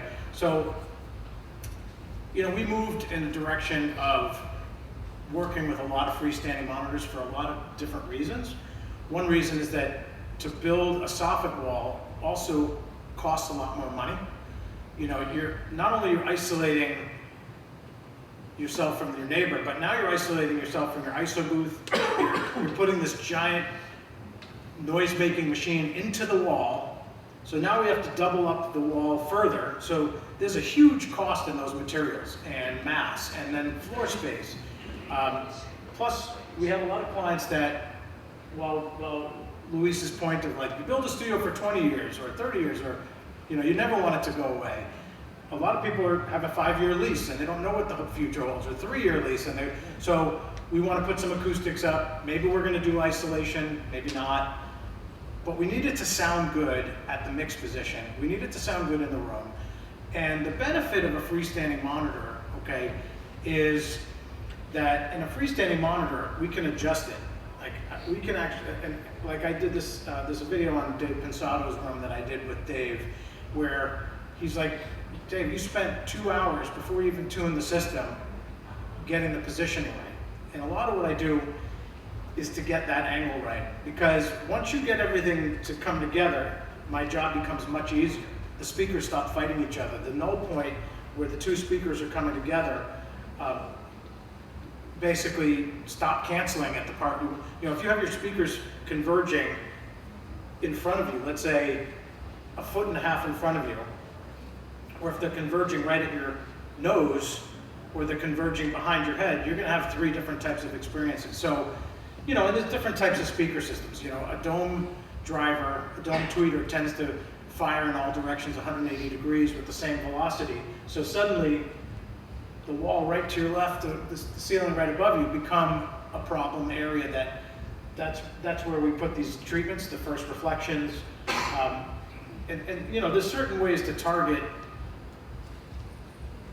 and maybe make a room for less money, okay, by looking at, well, I'm going to put my speakers here, I'm going to look at where based on the dispersion of the drivers that you're using, or the system you're using, and look at where those are going to hit, and then put your acoustic treatment in those places first. Look at, okay, the corners are going to be these active spaces. You know, I always tell people, a corner is like an extra speaker, right? So when we're treating a room, we like to put bass traps in the corners, because not only because it's a place out of the way that you're going to not use, but also because at the boundary you get an increase in absorption or increase in reflection. So we can use that increased reflection area, and when we fold over and have a second part of that corner, now we've got more than twice the energy, and we put a cap on the ceiling and the floor, and suddenly we have a corner can produce 2.5 times or 2.75 energy. It also can absorb that same increase. So we could take the same absorber, if we put it right in the middle of the floor, it's going to have a 1-to-1 relationship. If I put it up against that wall, it's got a maybe 1.875 or something. And then if I put it in the corner, it's got almost 3 times the amount of capability. So we like to use the corners, then put in the speakers on, you know, just in the right place. We can absolutely aim them. Now, when I've walked into you know, we supply speakers not in all the rooms we design. They go to every studio designer in the world's studios, and I still go to tune a lot of them, about 80%. I'm still in that front seat, and I get there and they put the horn or the speaker in a funny place where it's not converging correctly. And no matter what you want to do to tune it, you're stuck with this overly wide, overly narrow position. And you know, I just 2 or 3 advice pieces here. I'll give this out now, but tune. You know, point the center of your speaker behind your head, not at your nose, not at your stomach, not at the front of your desk, but have it converge behind you. And a lot of times I walk in and I see people's speakers angled at 30 degrees, which is like correct, sort of. Maybe not, and that it depends how far apart they are, depends how close you are to them. So I think more and more today we're doing freestanding monitors, unless we have the time and budget to put them in the wall correctly. And then I like a speaker in the wall, because I can get more out of it. I can get more headroom, I can get more energy, and I can use that efficiency in a lot of ways. Speaker tuning is a funny thing, because we're playing with the amplitude of the bands that are in there, and by changing the frequency response, we're changing our experience of what we're hearing, right? And so if we get that wrong, your bass is, you know, your vocal's buried, or your bass is too much, or the guitar player's pissed off because he kept telling you to turn it up and now he's buried. I think it's easier to get a better response in a room with a freestanding monitor, to be honest, in today's world where we can put some acoustics on the wall. If we're not fully designing a studio with predictive modeling and isolation and all the things, and we're trying to tree the space, I absolutely recommend people to not build a front wall and to put that money instead into having some bass traps, have some acoustic treatments in the right spot, and get a speaker system that really relates to you and that you love. Just a quick note, you touched on bass traps. Yes, your favorite subject. Yeah, we talked about this at Expo, and you need to make sure that you use bass traps. And when I say bass traps, I mean bass traps. It's not a piece of foam that goes in the corner. It's not What do you rubber mean? that goes in the corner. It's, What do you mean? So these mechanical devices that trap the bass. You can look up, I mean, most of you probably know this, but Helmholtz resonators, pressure bags, like Dave said, there's structures that, depending on the size, the volumetrics of it, and how they shake. I mean, just think of a bottle of Coca-Cola. You drink a little bit, blow on it, it sounds different. Drink a little bit more, it sounds different. The volume inside changed, the neck changed. This is the principle of the Helmholtz resonator. And you have to use these things to trap it. Foam doesn't work. Foam works from 500 hertz up. That's it. You've got a question? I know we're talking about rooms, but do headphones play a big role in your guys' mixing process? I always check every one of my mixes on headphones. Just check it though. One of my, after the fact, after the mix exists, yeah. I started mixing Donda, Kanye's album, at a stadium in a room pretty much similar to this one, so you can only imagine, you know? All this thing we were talking about was out the door. Everything. And so I started that, and I worked in that room for maybe 5-6 days or something like that. Then I went to that room that he was talking about in Atlanta, and I was like, whoa, wait a minute. And I had good headphones. I knew the headphones too. So if you are to work in a place that has absolutely no acoustical treatment, headphones is the way to do it, for sure. Although it will give you like a little bit of a skewed point of perspective because the left is only heard on the left. In a studio, you still hear on your left ear whatever's coming out on the right, right? Right. So, it's, nowadays headphones have a lot of low end, which before they didn't. Yeah. I messed up my question. What specifically do you use headphones to check for? Well, because no one that makes music knows where the fans are going to listen to the same piece, right? You just don't know what speakers, what volume, what headphones, what earbuds. The more chances you get to be put in a place that simulates where your fans are going to listen to your mixing, which is the car, which is the headphone, which is the club, as many playbacks as you can use, it'll give you more perspective on it, right?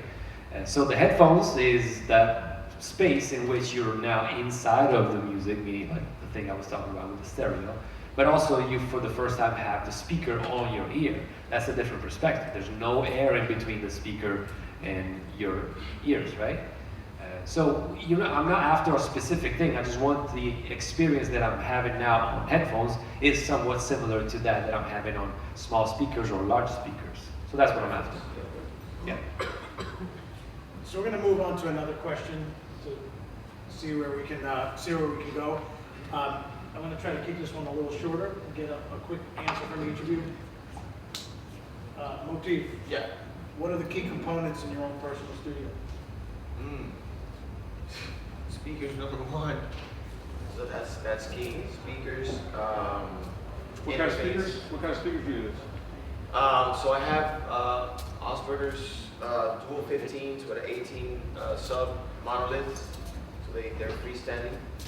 And I got profiles, the Tween B6, I believe.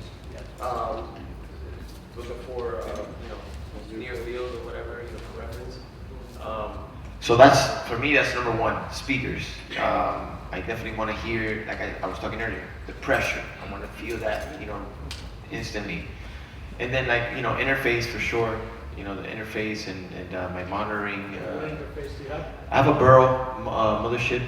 I think it's incredible, what they've been able to do with that interface. So we have that. So between that and the monitoring system that we have, which is the Crane Song.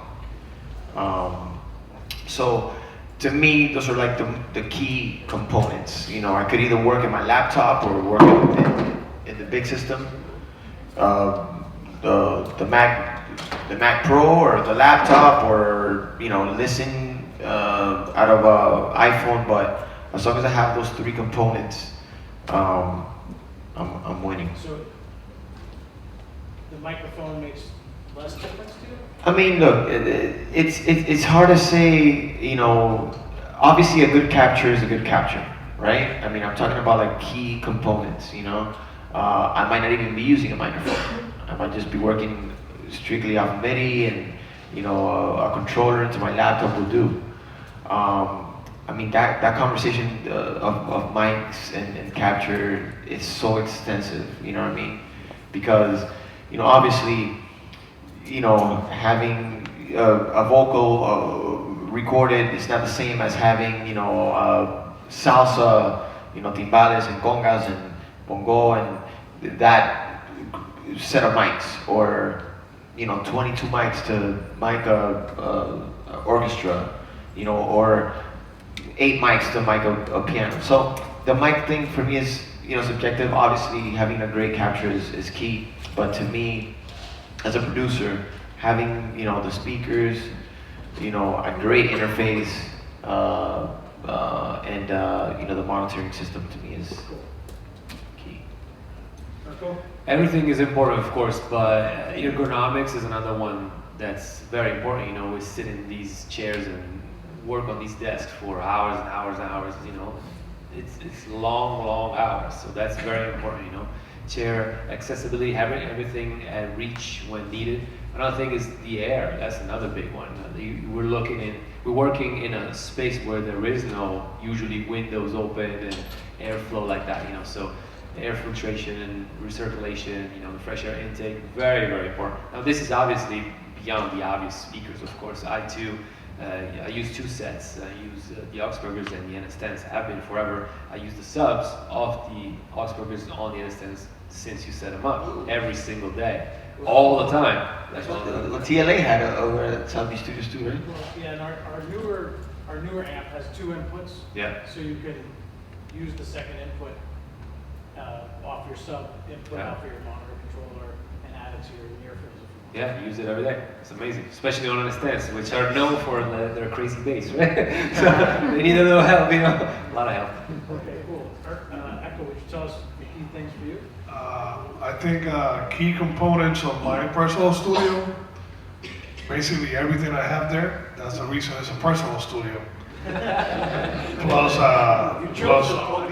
no, I literally, you know, I had arguments with my wife about selling stuff that, you know, no, don't sell that EQ, that compressor, and then you're like, oh, really, fuck, I'm not gonna use that really.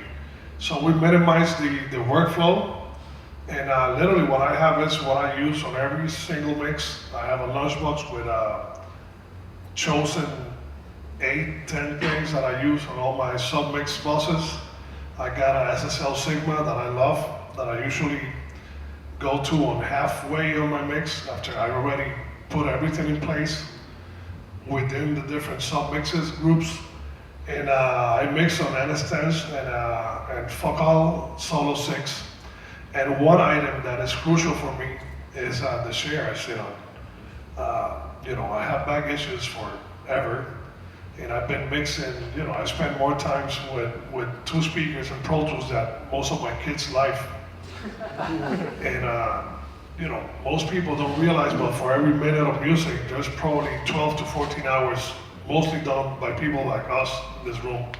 It's all not party and fun, it's sitting, figuring out how to make something either just be safe and keep sounding better, or fix something that sounds like crap and people recorded it like crap and they expect it to sound like treasure. So mostly the speakers, obviously your software and your tools as far as plugins, because I think the worst thing you can do, no matter if you're starting in this as a mix engineer, recording engineer, or you're already a professional where your kids' education rely on their success, which is kind of a nice pressure, it's not to experiment, you know? You need to use your tools that you already know give you this result. When you have free time that you're not messing around with Kanye or Daddy Yankee or Shakira or Mark Anthony, you sit down and you mess around with plugins and learn new stuff. But don't ever do it in the middle of a project, because life is all about what you do with your time. money is worthless. It's just the value of your time. And you know, doing music takes a lot of time. So the best result you can accomplish in the less amount of time, I think is really what makes you successful, you know? Thank you.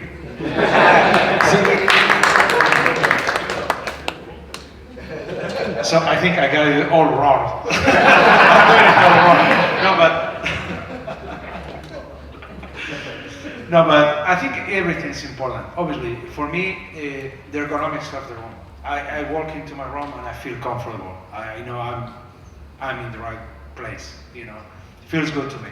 And then obviously the speakers, like you mentioned, I have the Duo 8s, you know, with the double subs, all that kind of stuff. I also use N-stands, but only because I learned to use them a long time ago. I use them less now, but I use the N-stands with a sub. And I used to bring a sub to every studio. I used to travel with a sub to every studio I would work at. Yeah, it was. But back then it was simpler because we used to camp in a studio for a long time. I'll go to a record plant, I'll be there for 4 months. Or I'll be there for maybe 3 weeks. I'll go to whatever, Hit Factory in New York, I'll be there for 3 months. We had the luxury of not moving around that much. Now, if we go out, we might go out to do our recording for just a single day. So now it's very impractical. Now it truly is very impractical. But I used to travel with my sub because it gave me the confidence of where my low end will be, and I will calibrate it to my N-stands in the studio. So the thread I just got from all of you, even though there's some different speakers, is that the speaker is probably your number one thing. 100%. No. It is obviously it's your eyes. It's your eyes, you know, to what you are doing. Otherwise, you are flying blind, right? And the other thing, for example, in my room, is the lighting. When I go to any control room, if the lighting is wrong, I mean, it really depresses me, you know. You get tired, or you stress? No, you get tired, or it's very much like this room, or you know, I don't know, which is wonderful. We gotta do something about this room. Wonderful. Guys. If you want to get depressed. No. But it is true. I mean, and it affects your clients. I don't do it just for myself. I do it for my clients. I go into a studio and I tell the crew, okay, set like a floor lamp there, find me, you know, table lamp, set it up here, turn those lights off. That's the first thing I do. Yeah, well, Create an environment. Create an environment. Create And bottles of wine, like he knows me. Yeah, and some bottles of wine. But yeah, you create an environment for yourself and for your people. So today, when we're designing studios, the number one thing people ask me about is, can I get color changing lights? I have that. Yeah. I have that. He has that too. Yeah. We do have that. Listen, on Amazon, you can start your investment at $50, and you'd be shocked at how much it can change the vibe. Like, you know, and then if there's much more elaborate systems, obviously, and higher quality and all that. But I do think that, you know, obviously the listening environment, the mood that you're setting by changing the look and the feeling. And you know, some of these pictures are going by, like, this one's a great one, where it's like, I got this gig where they wanted, okay, it's not your coffee product, I'm not gonna lie. It's not your product, but at the end of the day, what was important here was that they had an existing space, and they had a small window of time to create a room, and so I had to look for product that I could just buy and install. And so we chose this acoustic product and some other. There's a couple other brands in there. That in the back of this room, there's a bunch of tuned bass traps at the back of the room. But I could get all this stuff in a small window of time and recreate a room. And we added lighting in between all of those wavewood ceilings, and you know, the client has made many hit records in that room. You know, What's on the ceilings? What is that? It's a product from a company called Acoustic. It's wavewood. It's like they're hardwood, and then they have soft in between. It's a cool product. So it's It like looks great. a diffusion and absorption together? Exactly. And when you put them together, you're getting. And the problem in that room was that it was actually a square. Okay, so this room was like 16 by 16 with a 9-foot ceiling. So if you put that in his calculator, it's like everything is wrong about it. Okay? Computer's gonna. Yeah, so I had to do something with the ceiling to change the dimensional depth. So normally I don't put a diffuser on the ceiling because I don't necessarily want all those reflections to come back. Here I needed it to get more space, okay? But it's a good example of a treated space versus a ground up space. I think this relates to a lot of people's situation on a regular basis. Joe Covey also makes products like that, Prime Acoustic, all the way down to like foam type stuff like Orlex and other. There's so many incredible products out there. So if you search around, you're going to see. I was on Etsy the other day and I saw a guy who was making these wood diffusers. Now I have no idea what they do, but they looked cool. And that's where I turned to a predictive version, because everything that's made at Jacobi has a quantification, and we can put it in and out of the program until we find that right balance. And so I didn't have that luxury when I started this particular project. I had to do it lickety split, and so I searched around for everything I could order and get. And we created something that's unique and great, but it's off the shelf. Okay, so and that's the 100% different than a lot of the projects we do. Most of our projects are built up, ground up, or take a warehouse space and change it, or take an existing floor of a new building. What's our next question there? Oh, what are the top 3 things you need to make a successful recording? I know we touched on speakers, we touched on acoustics, software plugins. Anything else that comes to mind in terms of your rooms that you've created? Anything that jumps out at you besides the chair, the lighting? You need time.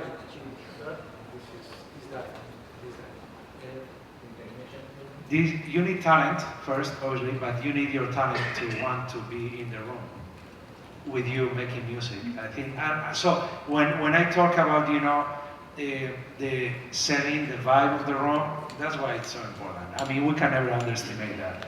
And obviously, they need to be excited about what's happening. When you are talking about, how you play the music and they become excited. All of these plays, plays a big, huge role, actually, huge role. It's something emotional. It's not, we're not building, I don't know, a box or something, We're actually, making music, so. The emotion. Make sure that the artist. Yeah, make sure that the artist wants to give it all, at that very moment, and create a vibe. You actually said you create a vibe, which would be more like setting the table for your style. Yeah, for example, if I was working with a specific type of artist, I know their personalities, I know who they are, I know how they act, I know that they are, they enjoy specific things. You, without even thinking about it, you create that kind of setting in your room. I mean, you create like elements of it to make it conducive to them feeling comfortable in your room, and They gotta feel at home, man. They gotta feel at home, because it's crazy, and I'm sure everybody shares this here. But for example, being with Mark Anthony in the studio is not the same as being in the studio with Zion Lennox, for example. We gotta order some tequila, we gotta set the vibes, get the lights right, boom, boom, boom. With Jennifer Lopez, you gotta have candles everywhere, cushions and stuff. So that is very important, like having the right vibe, the right energy for them to feel. I mean, you gotta understand that, when an artist goes into the studio, I mean, they're sharing their most vulnerable side, like their most personal side. So at the end of the day, it's making them feel as comfortable as possible. Want to take off their shoes? Take off their shoes. The one you went to the new studio in Miami. You have a bunch of like toys in that studio. I'm a big Marvel fan, so I have a bunch of like helmets and props, and so a lot of times like you see these artists like coming in there, man, and like they grab the helmets and they're taking pictures and like they feel like little kids, so it's like. Those things are very important. At the end of the day, like setting the vibe, having the energy, the right energy there is important. This sounds like feeling. Yes. So feeling is the number one. No, and also I think one thing that we cannot as professionals bypass, which goes into the, not in the three key elements, but going to the question. A lot of the times, we are the ones who read the emails from the label, from the manager, from everybody going crazy about a deadline to finish an album, or the last single is not gonna work.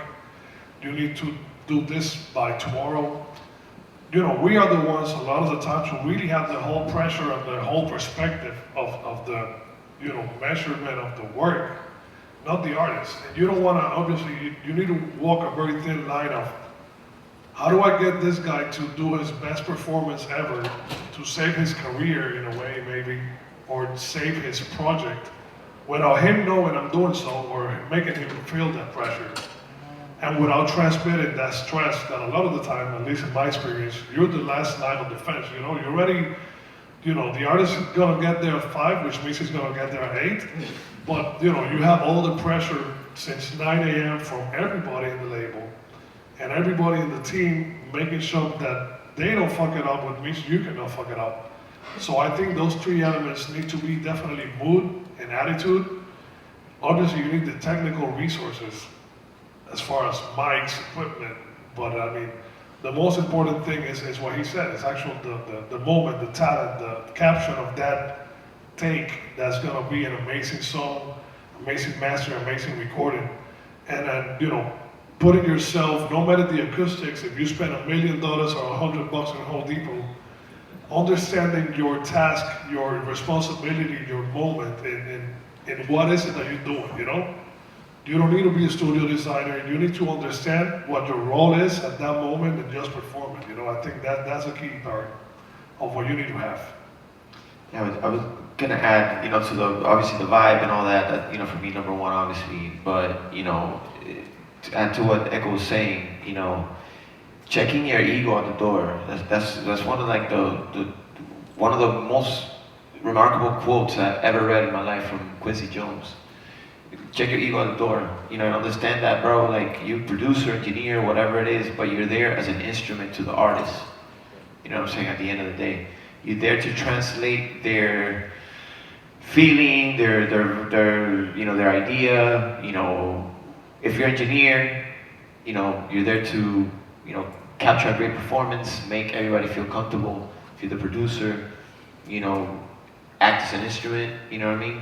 I think that's very important. And, you know, to add to that is like, you know, whatever shit you're going through personally, understand that if you're gonna be there at 5 for the session, you're gonna leave that shit outside the studio. You know what I mean? She has to be on point, like vibe on point, no matter what. You know what I mean? The world could be coming down outside that studio door, but when you walk in that studio, you're like you said, you're that line of you're that last line of defense. You know what I mean? Well, you know, I think to summarize, everyone here, it's about attitude, it's about creating the right feeling, and as someone who's designing studios, I want to figure out how the environment presets that, right? And in our greatest work, when you walk in the door, you're no longer in New York City or LA or Miami, you're now in that environment. You're at Rafa's or Echo's or Berko's or whatever studio. And I think that's one of the key things on the design side, is trying to understand it. This particular slide, we put up this is in a place called Soul Studios in Fort Smith, Arkansas, that we designed. And the guys are like real traditional, I want to call them hippies, because they are. And, you know, they wanted a earthy vibe with, like, you know, and they found all these, like, how about this Indian tapestry, but wanted also cool acoustics to make it sound great. And so we were able to incorporate those things. But when you go in there, you feel like you're in 1968, okay? And that you just tapped out on some acid, and you know, and they cater to jam bands and funk bands, but they also do hip hop and rap, and they do rock bands and everything. But you know, the vibe is created by that. And so when you walk in there, you no longer think about, like, I gotta do my laundry, or, you know, I gotta. So I think some of these things that you guys talked about can actually be built into the vibe of the room It transports you somewhere else where you're comfortable, where you. And what you were saying about the windows, there's no, I mean, you walk in there and a lot of times, we spend so many hours in this space that the vibe has to be right, you know? Well, one of my experiences here in LA was going to Conway Studios for the first time. And if you've ever been there, you're no longer in Los Angeles. You walk in, you're in this great garden, there's eucalyptus, there's wood and nature, like right outside the control room, and some even into the control room. And you go in there and it's like, whatever, I'm here to do my thing. And I can see why so many great records were created there.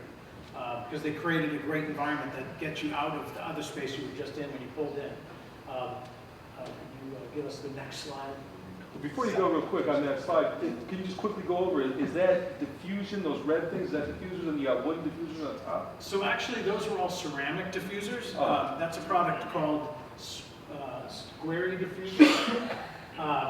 And it comes a couple different ways. It's 6-inch by 6-inch tiles, and you can attach it like a tile. The interesting thing about ceramic diffusers, which Joe Coffey makes a few different versions of, this one and something called the Seriflectors, they're 3-dimensional, but they're made of porcelain actually. And porcelain resonates differently than wood, plastic, metal, and it has a kind of softness to it.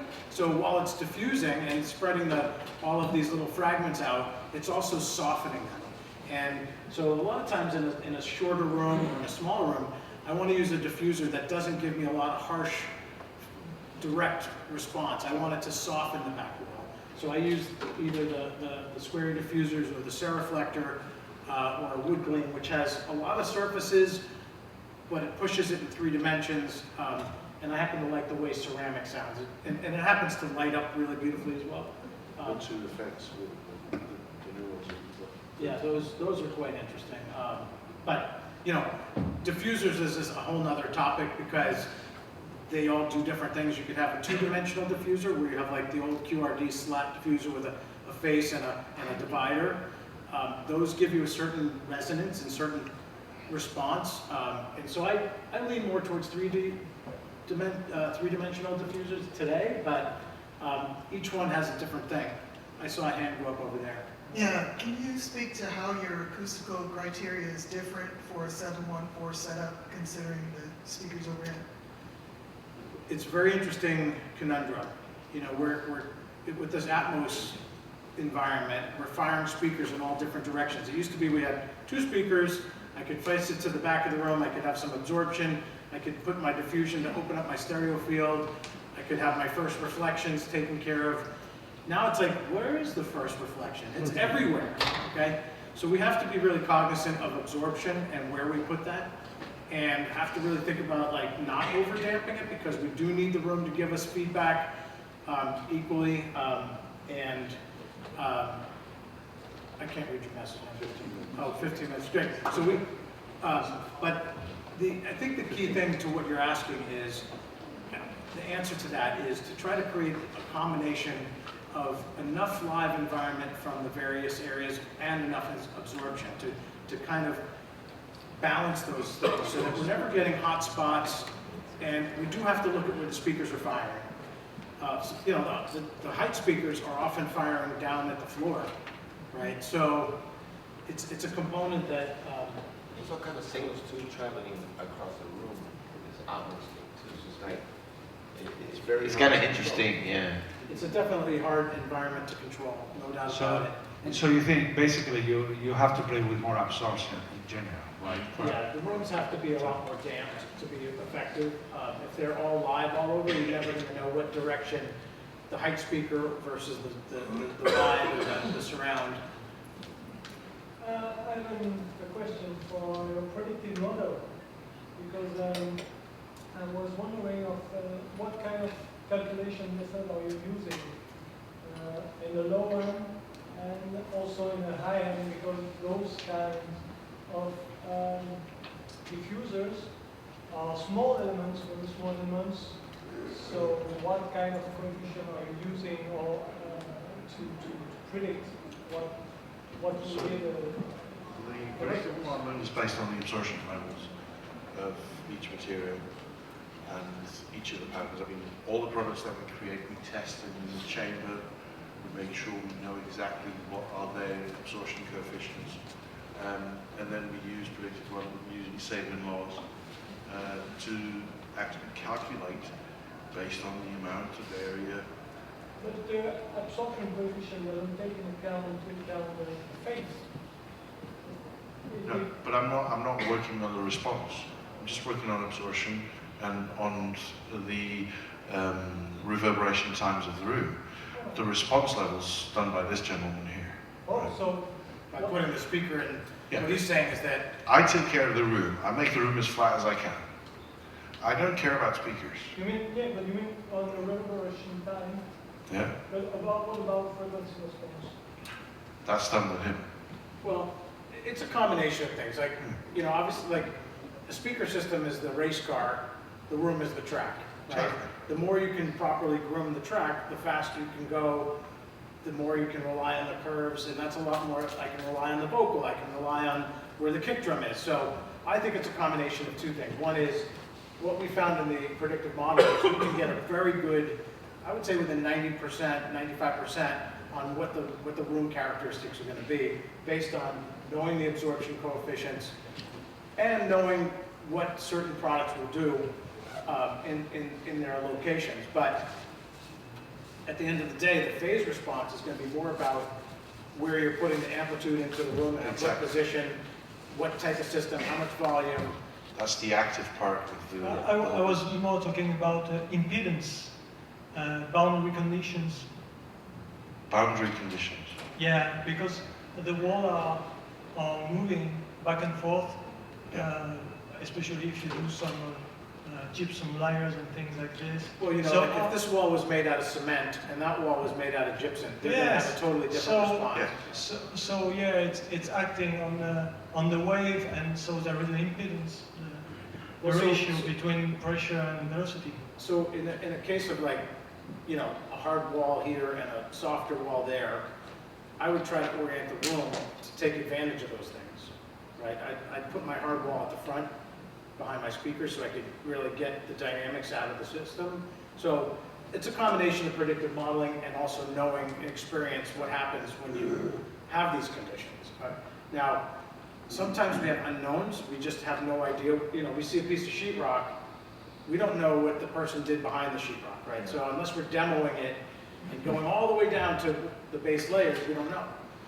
And so there's always going to be variables. The things that are not so variable are of the room shape and size, so we can predict using the dimensions already the characteristics of the low frequency response, of the decay times. You can analyze the room modes. Yeah, so there's several things. You know as well as I do that the predictive modeling will only go as far as we can. Right? The structurally, Sabin's laws won't do anything. Right? You won't. If I've got a concrete wall there, and I've got a plywood wall there, and they paint it in a particular plastic paint, Sabin's law says that the outermost layer is the one that counts. The thing is to know what to neglect. Exactly. So you have to find that balance of the point where you need to neglect the frequencies or the absorption coefficient of the frequencies of the stuff below and the stuff in front. And our modeling does that. But it's very trial and error kind of thing. We need to specifically test for each of the products with something behind, like foam. As I said, foam works 500 up, 500 a little, but up. And you know that, for instance, cork works a lot better beneath it. But you know that the sound that goes through the foam will go into the cork, so the cork will affect that. So that will work in the modeling, that we can analyze each of these lists. But I mean, once you have the wall and the substrate and the isolation, I'm not modeling that. It doesn't.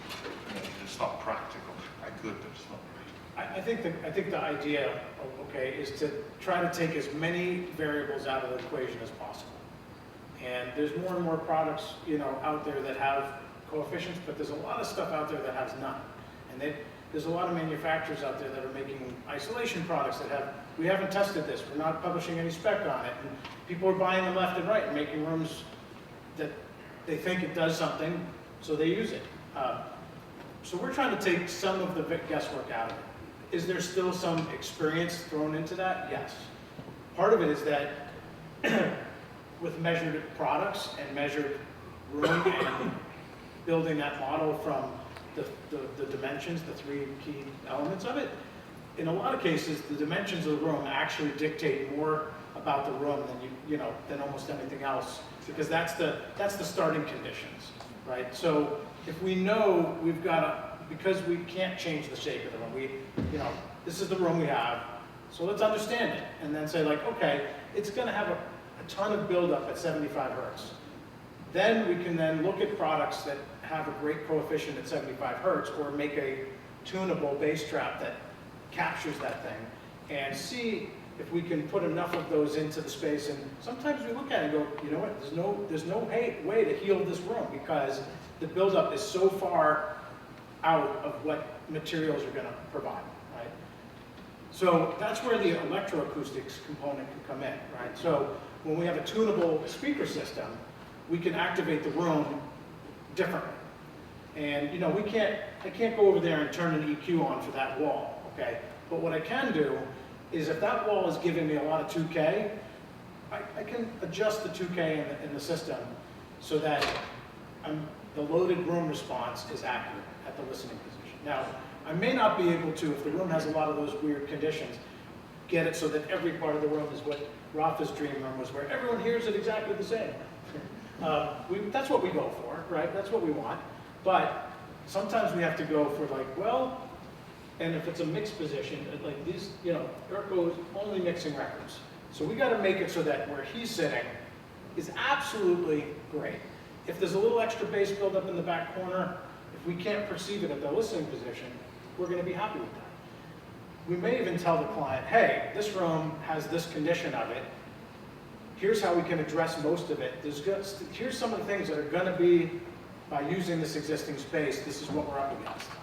Sometimes we also look and say, let's turn the room and let's change the back wall length. Let's change,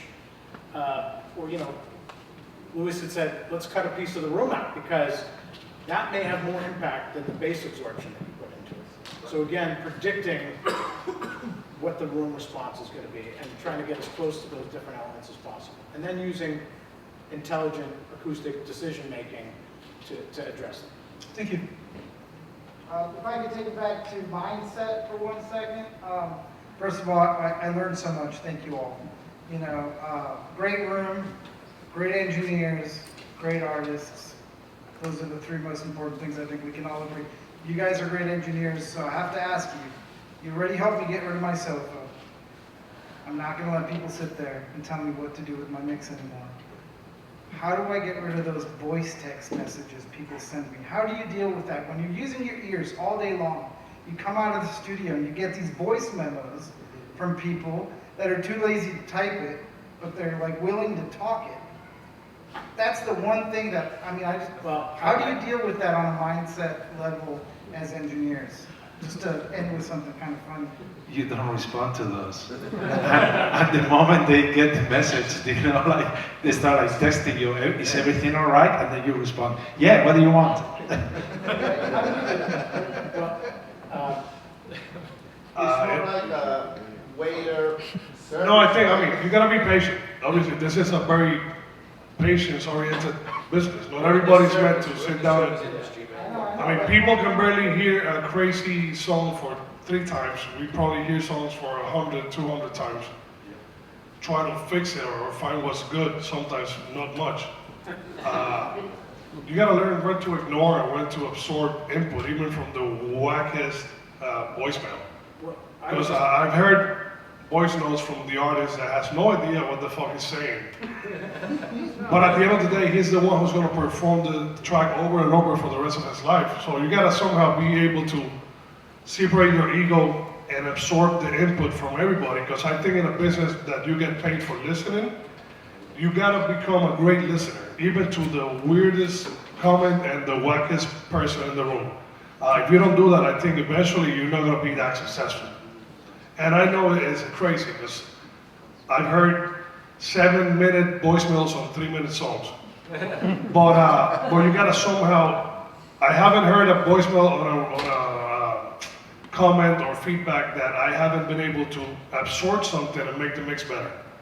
Yeah, I would say I'm in the client service business, which is not unlike these gentlemen. And today, I don't know about you guys, but I get messages on Instagram, WhatsApp. I mean, it's every different type of platform, and voice message, typos. And I think we're in a communication-based industry. So I just try to be as open as possible to people's experience. You know, when the AES folks asked me to put together a panel on studio design, I didn't want to just sit up here and talk about what the greatest studios we've ever created, or here's my favorite material. I wanted to talk more about creating studios for today, and I hope that this talk today helped you guys focus on that. I think there's so much to do, so much to gain from stepping back from what we do. Sometimes we're just doing the same thing over and over again for 12 hours, and cutting and editing and editing and cutting, and then like, actually what we needed to happen was, let's just delete that and start over again. In our work as designers, you know, you said you did it 6 times. I'm on a project where we did the design, we got the rendering, everything was like about to start. And we go, can we change this one thing? And that one thing turned into 27 changes that turned into a completely different project. And you know, I think that's not a melody song, right? You know, this is going to be a ballad, and then suddenly it's like the tempo change, and then suddenly the beat change, and then suddenly it's a dance track, you know. And so you can't. I think you can't ignore the voice text. You know, for me. No, my thing was a little bit of a joke. I was like, ultimately you have to respond. I was like, no, you know. And it was good because no, but a lot of times we want to go F off. But you have somehow to also, you know, educate the people you are working with, you know, how you also work a little bit. You know, you have to. It's a dance. You have to. Yeah, it's a dance. There's some boundaries that you need to make sure that they understand, but you also need to give way to what they're doing and what their way of working is. We probably have time for one last question. I mean, when you say you flood the room, which one is the frequencies that you're actually your main frequencies, the frequency that you're gonna say, okay, I'm gonna focus from 60, 70 hertz until 12 hertz, because if somebody tells me here that I cannot hear 20K, like, I'm gonna take a selfie with them. As a partially deaf person, yeah, I'll do all. You do all. Yeah, but do what you see. But what about when you actually? Okay. Are we talking practical or theoretical? Practical. You do what you can. You do what you can. Right? And so I'm going to put some panels there. I'm going to put some bass tracks. Try to take the low end down. Try to bring the high end down. When you're designing the electroacoustic side, you are thinking only the type of music that these people are going to be working with, or you go a little more far? Because I guess it depends so on what you I want to do, recently right? tuned the speaker system for a reggaeton superstar. Yeah. Okay, Puerto Rico, and you know, I have my reference tracks, and the first thing I put on was Butterflies by Michael Jackson. And they're like, their heads are going a little bit, and then I put on this acoustic thing, and then I put on this particular... Flawless playlist, bro. You got the flawless playlist, bro. But I put on all this stuff that's not reggaeton, and it wasn't hip-hop, and they do hip-hop, reggaeton kind of combo, and I got to that stuff. But I was on this 4th track, it was a jazz track, because I really wanted to hear, I couldn't understand exactly why the vocal wasn't coming through. So I'm putting on all this stuff that had vocal stuff that wasn't anything to do with the genre, okay? And the guy's looking at me and he goes, you know what kind of music we do here? I go, yeah, but we're here to make music, and music comes in all these different spectrums. So yeah, these are all telling me different things that are gonna help make your music more personal to you. So by the time I got the room tuned up to his music, he's like, I can't believe how you shifted everything in this room. And it's like as it was made for reggaeton, but it actually sounded just as good on Diana Krall, okay, or you know, Leonard Cohen. And there's some things I cannot tune unless I put this certain Leonard Cohen voice up to know, is the throat big, is it small, like, And so, you know, kind of like Rob was saying about the tracks, like my reference track has really wacky stuff in it. And I love what you said about not liking the music necessarily. Like, it's not all my taste. But, you know, and then when, you know, a guy puts on the track and I hear some bass note that I never heard before, I go, like, what was that? I'm going to copy that in my reference track, and I'm going to learn what that does across all these different rooms that I'm working in. And so for me, it's about, you know, 3 or 4 things. First off, I think the ultimate is to make something that makes people feel something. 2, that makes our clients or the engineers and the producers, not, sometimes it's the artist, but a lot of times it's the guy behind the guy, sometimes it's behind the guy, and, you know, no one knows who these people are, right? For the average person who's listening to Spotify, they don't know the names of these folks, right? They don't, and certainly don't know my name or Louis' name. So we're the plumbers. I always say I'm the plumber of studios, because when you go to the bathroom, you don't think like, hey, Joe the plumber put my toilet in, you know? Like, and that's us, you know what I mean? So we're in it for. Thank you, man. You know, Thank you, bro. I want to make music better. Wow. I want to make music better. I want my clients to have an experience that's unique and valuable, and I think that's what you guys want. You want your clients to have the very best experience, and I think that's what studio design is about, actually. It's about creating an environment where great things can occur. Unfortunately, we have to wrestle that with budget, unrealistic time expectations, and now we have to deal with supply chain issues and every other freaking thing. I can't tell you how many redesigns we're doing because, oh, you can't get that air conditioning unit. That would be the perfect one. It's 19 weeks backward, or, you know, so as we navigate, all of these projects have variables that are out of our control. So we just try to control as many as possible. And you know, the gentleman asked about predictive modeling. It's not 100% going to solve every single issue. We're just trying to get down to 80 to, you know, let's try to get as many out of the way that we can do. And then, you know, focus on the fun part, which is to create these imagined spaces so that you guys can make great records. And I hope you guys all make great records for your clients. Thank you. That's my wish for all. Thank you.